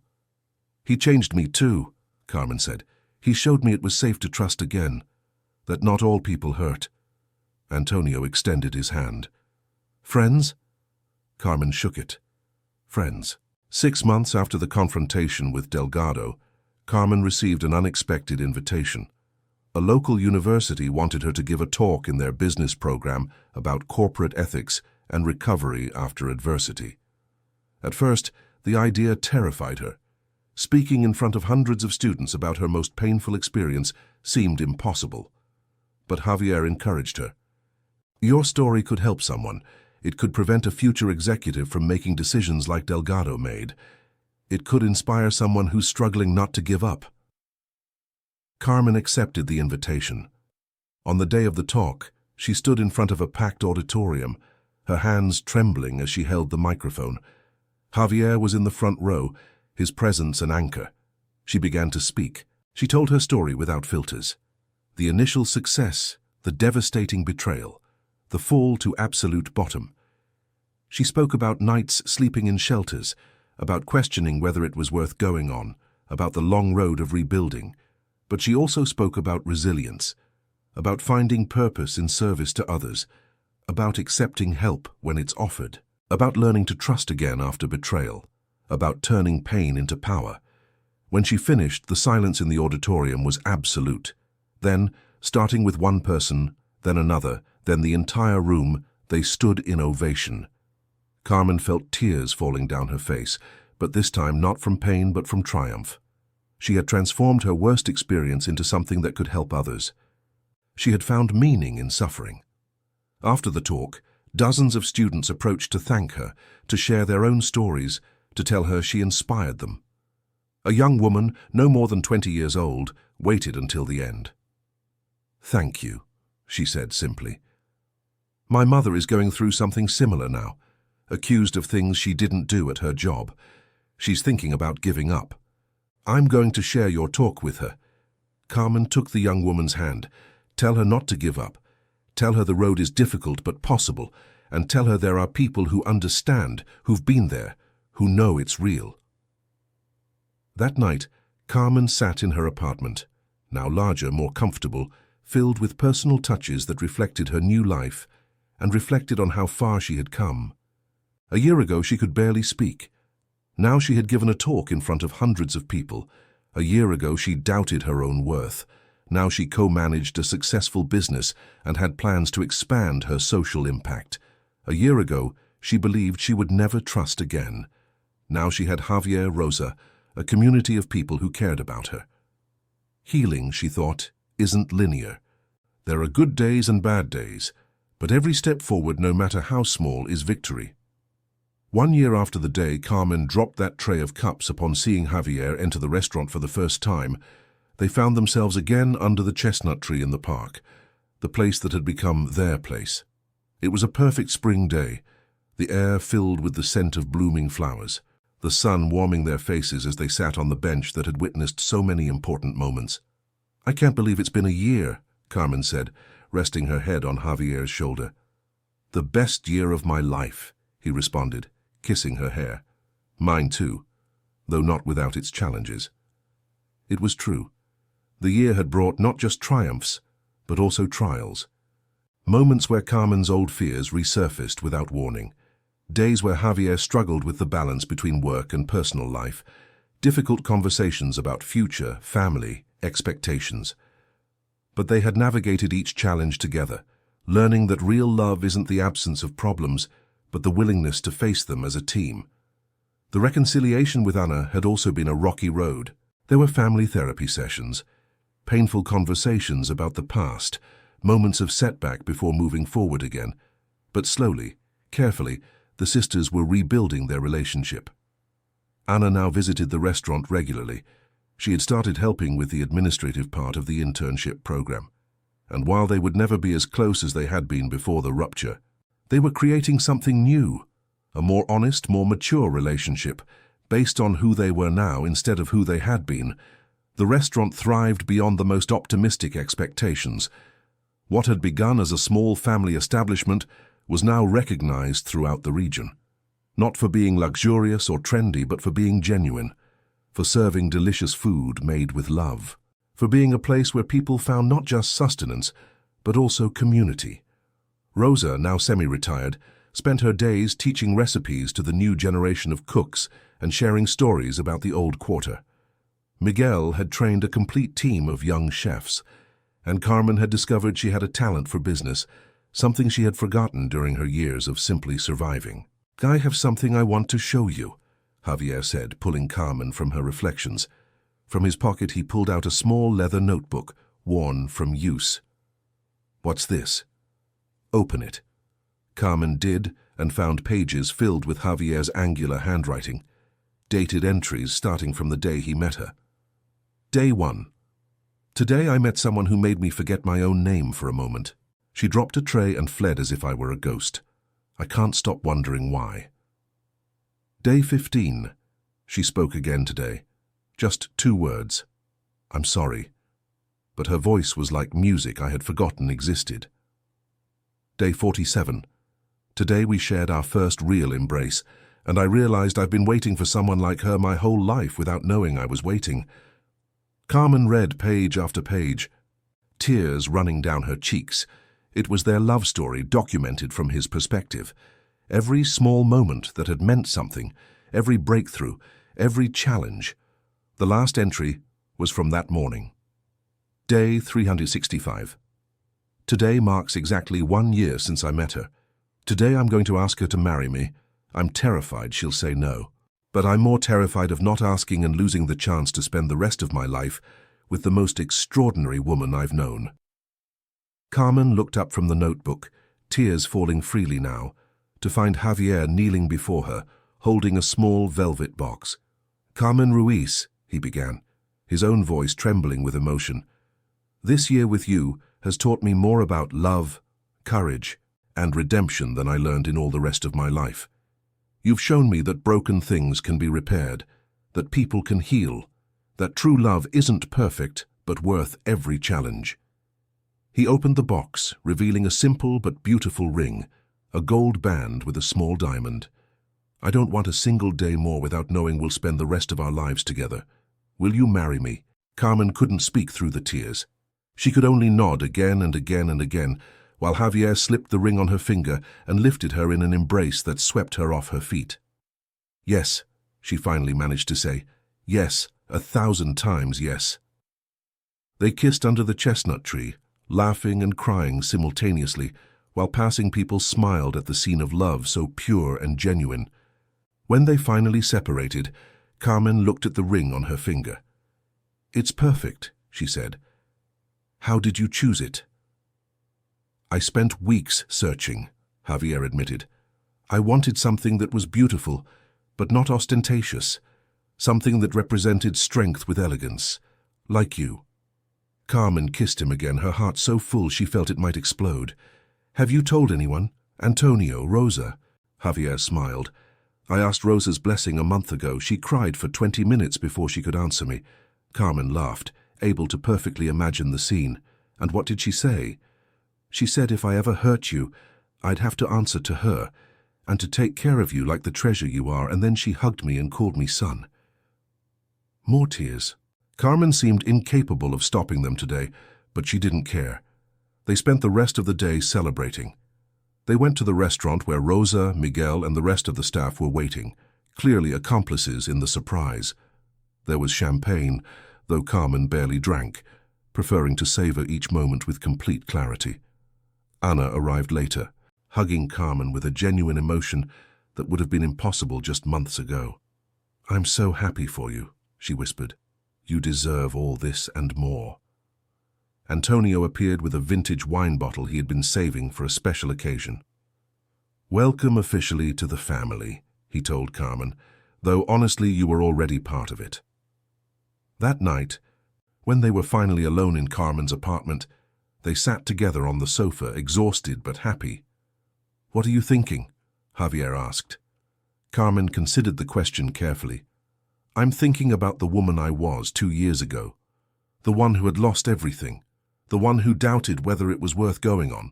If I could time travel and tell her that in 2 years she'd be engaged to an incredible man, co-managing a successful business, having found purpose and community, she wouldn't believe me. Life has a way of surprising us. It wasn't just luck, though, Carmen reflected. It was work. It was choosing every day to get up and try again. It was accepting help when offered. It was risking my heart again despite fear. It was trusting the process even when I couldn't see the end. Javier pulled her closer. And now look where you are. Where we are, Carmen corrected, because I wouldn't have gotten here without you, without Rosa, without the foundation, without all the people who chose to see my value when I couldn't. You know what my favorite part of all this is? Javier asked. What? That this is just the beginning. We still have a whole life ahead. So many moments to create, so many joys and challenges to share, and I know that no matter what comes, we'll face it together. Carmen turned to look at him, taking his face between her hands. I love you, she said, with everything I am, with everything I've been, with everything I'll be. And I love you, he responded. Today, tomorrow, always. They kissed softly, a kiss that was promise and celebration, past and future, all wrapped in one perfect moment of present. Outside, the city continued its nocturnal rhythm. Lights flickered in windows. People passed through the streets. Life kept moving, constant and relentless. But inside the small apartment Carmen had turned into home, 2 people had found something rare and precious. A love built on honesty, forged in adversity, and strong enough to last a lifetime. Sometimes love arrives when we least expect it, in ways we never imagined, with people we never planned to meet. And when it arrives like that, based on truth and cultivated with care, it becomes something nothing can destroy. 18 months later, summer sun poured golden light through the windows of the restaurant, now significantly expanded. What had begun as a small family establishment now occupied 2 connected locations, with capacity for 150 people. But that particular day, the restaurant was closed to the public. Instead, it was filled with chairs decorated with white lace ribbons and wildflowers. A center aisle had been created between the tables, leading to an improvised arch under which an officiant waited. Carmen looked at herself in the mirror of the small room they had temporarily converted into a dressing room. The dress she wore was simple, but elegant, an ivory lace design with 3/4 sleeves and a skirt that flowed softly to her feet. Rosa had insisted on lending her the veil her own mother had used, a delicate piece of antique lace that smelled faintly of lavender. "You're radiant," Anna said, adjusting the veil one last time. "Mom and Dad would be so proud of the woman you've become." Carmen felt tears sting her eyes but blinked them back quickly. "No crying yet," Rosa ordered, entering with a bouquet of freshly picked wildflowers. "Save the tears for the ceremony." Maria Sanchez, the New Horizon Foundation director, poked her head through the door. "They're ready when you are." Carmen took a deep breath. This was the moment. The beginning of her new life as Javier's wife, as a partner in every sense of the word. "I'm ready." The music began, a simple acoustic version of a traditional song played by a local guitarist. Carmen walked down the aisle on Antonio Vega's arm, who had accepted with tears in his eyes when she asked him to accompany her. "Your father would have been proud," Antonio whispered as they walked, "but I am too. You've been like a daughter to me this past year." At the end of the aisle, Javier waited. He wore a simple but impeccable suit in dark blue, no tie, with a wildflower in his pocket that matched Carmen's bouquet. When their eyes met, the rest of the world disappeared. It was just the two of them, as it had been so many times on that bench under the chestnut tree, at the corner table of the restaurant, in all the small and large moments they had shared. The ceremony was intimate and personal. Instead of traditional vows, they had written their own. Javier spoke first, his voice firm despite the tears in his eyes. "Carmen, 2 years ago you entered my life in the most unexpected way, and from that moment, nothing has been the same. You've taught me that vulnerability isn't weakness but courage, that true love doesn't demand perfection but accepts humanity, that second chances are possible when you find the right person. I promise never to lie to you, even when the truth is difficult. I promise to walk beside you on good days and hold your hand tighter on bad ones. I promise to always see your value, even on days when you can't see it yourself. And I promise to love you, not despite your scars, but including them, for the rest of my life." Carmen took his hands, noticing how they trembled slightly. This strong, successful man nervous on his wedding day. The love she felt for him threatened to overwhelm her. "Javier, when I met you, I had forgotten how to trust. I had built walls so high I thought I'd never tear them down. But you, with infinite patience and genuine love, showed me it was safe to feel again, that not all people hurt, that some men know how to hold something precious with care. I promise to always be honest with you, to share my fears as well as my joys. I promise to grow alongside you, learn with you, build with you. I promise to remember on difficult days why we chose this, why we chose each other. And I promise to love you with all my repaired heart, with all my healed soul, forever." There wasn't a dry eye when they exchanged rings. The same rings they had designed together. Simple gold bands with a thin platinum line running through, symbolizing how two separate lives had been united by love. "By the power vested in me," the officiant said with a smile, "I now pronounce you husband and wife. You may kiss your bride." And Javier did, sweetly and deeply, while their guests applauded and cheered. The reception was exactly what they both wanted. Simple, joyful, filled with the people they loved. There was no elegant ballroom or 5-course menu. Instead, there was delicious food prepared by Miguel and his team, local wine and music played by neighborhood musicians. Rosa gave a toast that made everyone laugh and cry. "When Carmen arrived at my door 2 years ago, I saw a young woman broken but not destroyed. And I thought, this one has a fighter's spirit. But I never imagined seeing the complete transformation I've witnessed, not just in Carmen, but in Javier too. They've saved each other in ways they probably don't even fully understand, and I feel honored to have witnessed it." Antonio shared embarrassing stories about Javier's first attempts to impress Carmen, including the day he tried to cook and nearly burned down his kitchen. Anna spoke about the sister she had recovered, better and stronger than the one she had lost. And Carmen, surprising everyone, stood to give her own words. 2 years ago, if you had told me I'd be here today, happy, loved, surrounded by community, I would have thought it was impossible. I had lost faith in happy endings, but I've learned something important. Happy endings aren't magical. They're chosen every day, with every decision to get up, with every choice to trust despite fear, with every act of courage to open your heart again. So thank you to all of you who helped me make those choices. Rosa, who gave me work when no one else would. Miguel, who taught me that kindness comes in unexpected forms. Antonio, who learned to see me as a person instead of a risk. Anna, who had the courage to ask for forgiveness and the patience to rebuild. Maria, and the foundation, who gave me the tools to heal. And Javier. Her voice broke with emotion. Javier, who showed me that love still exists, who taught me to love myself again, who became my home when I had none. I love you more than words can express. The party continued late into the night. There was dancing and laughter, shared stories and tears of joy.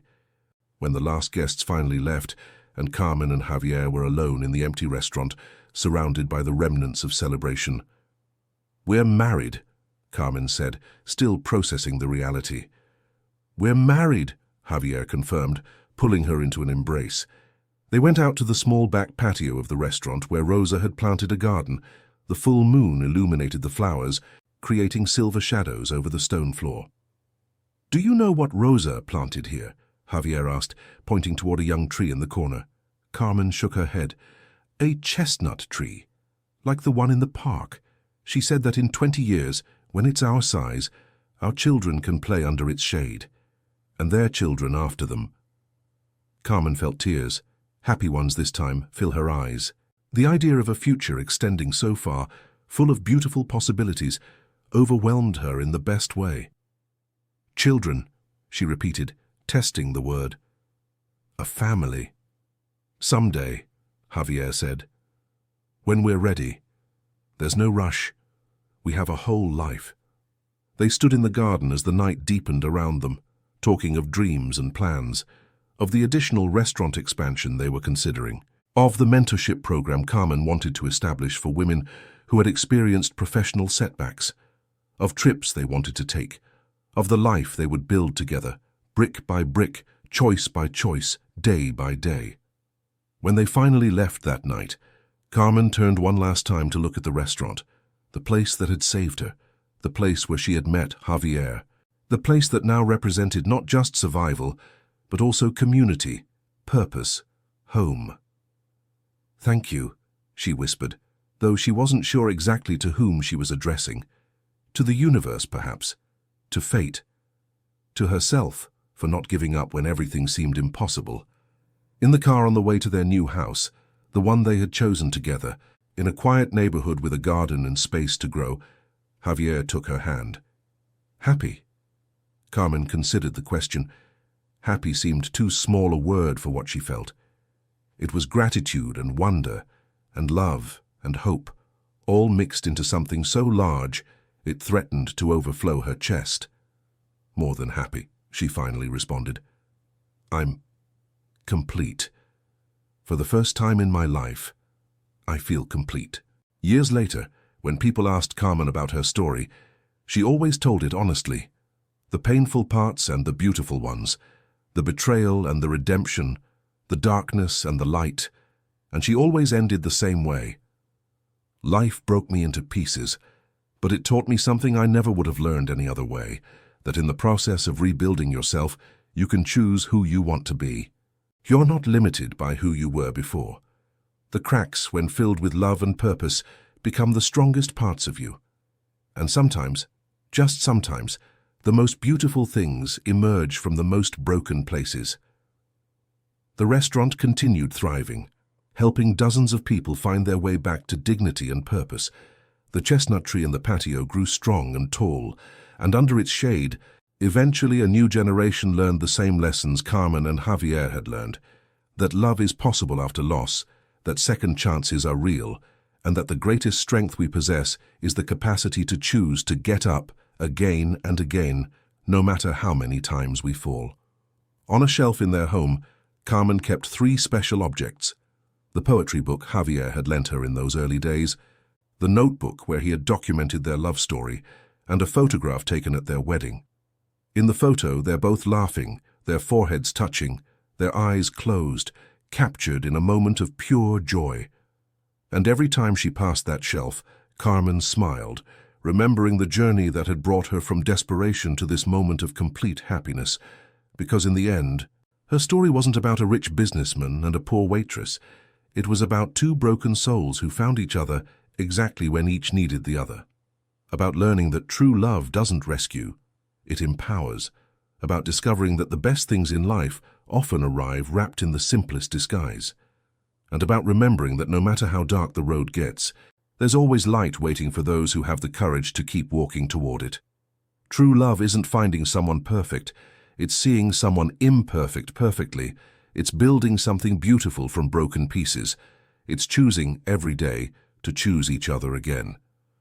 And sometimes, just sometimes, the happiest ending is simply a beautiful beginning in disguise.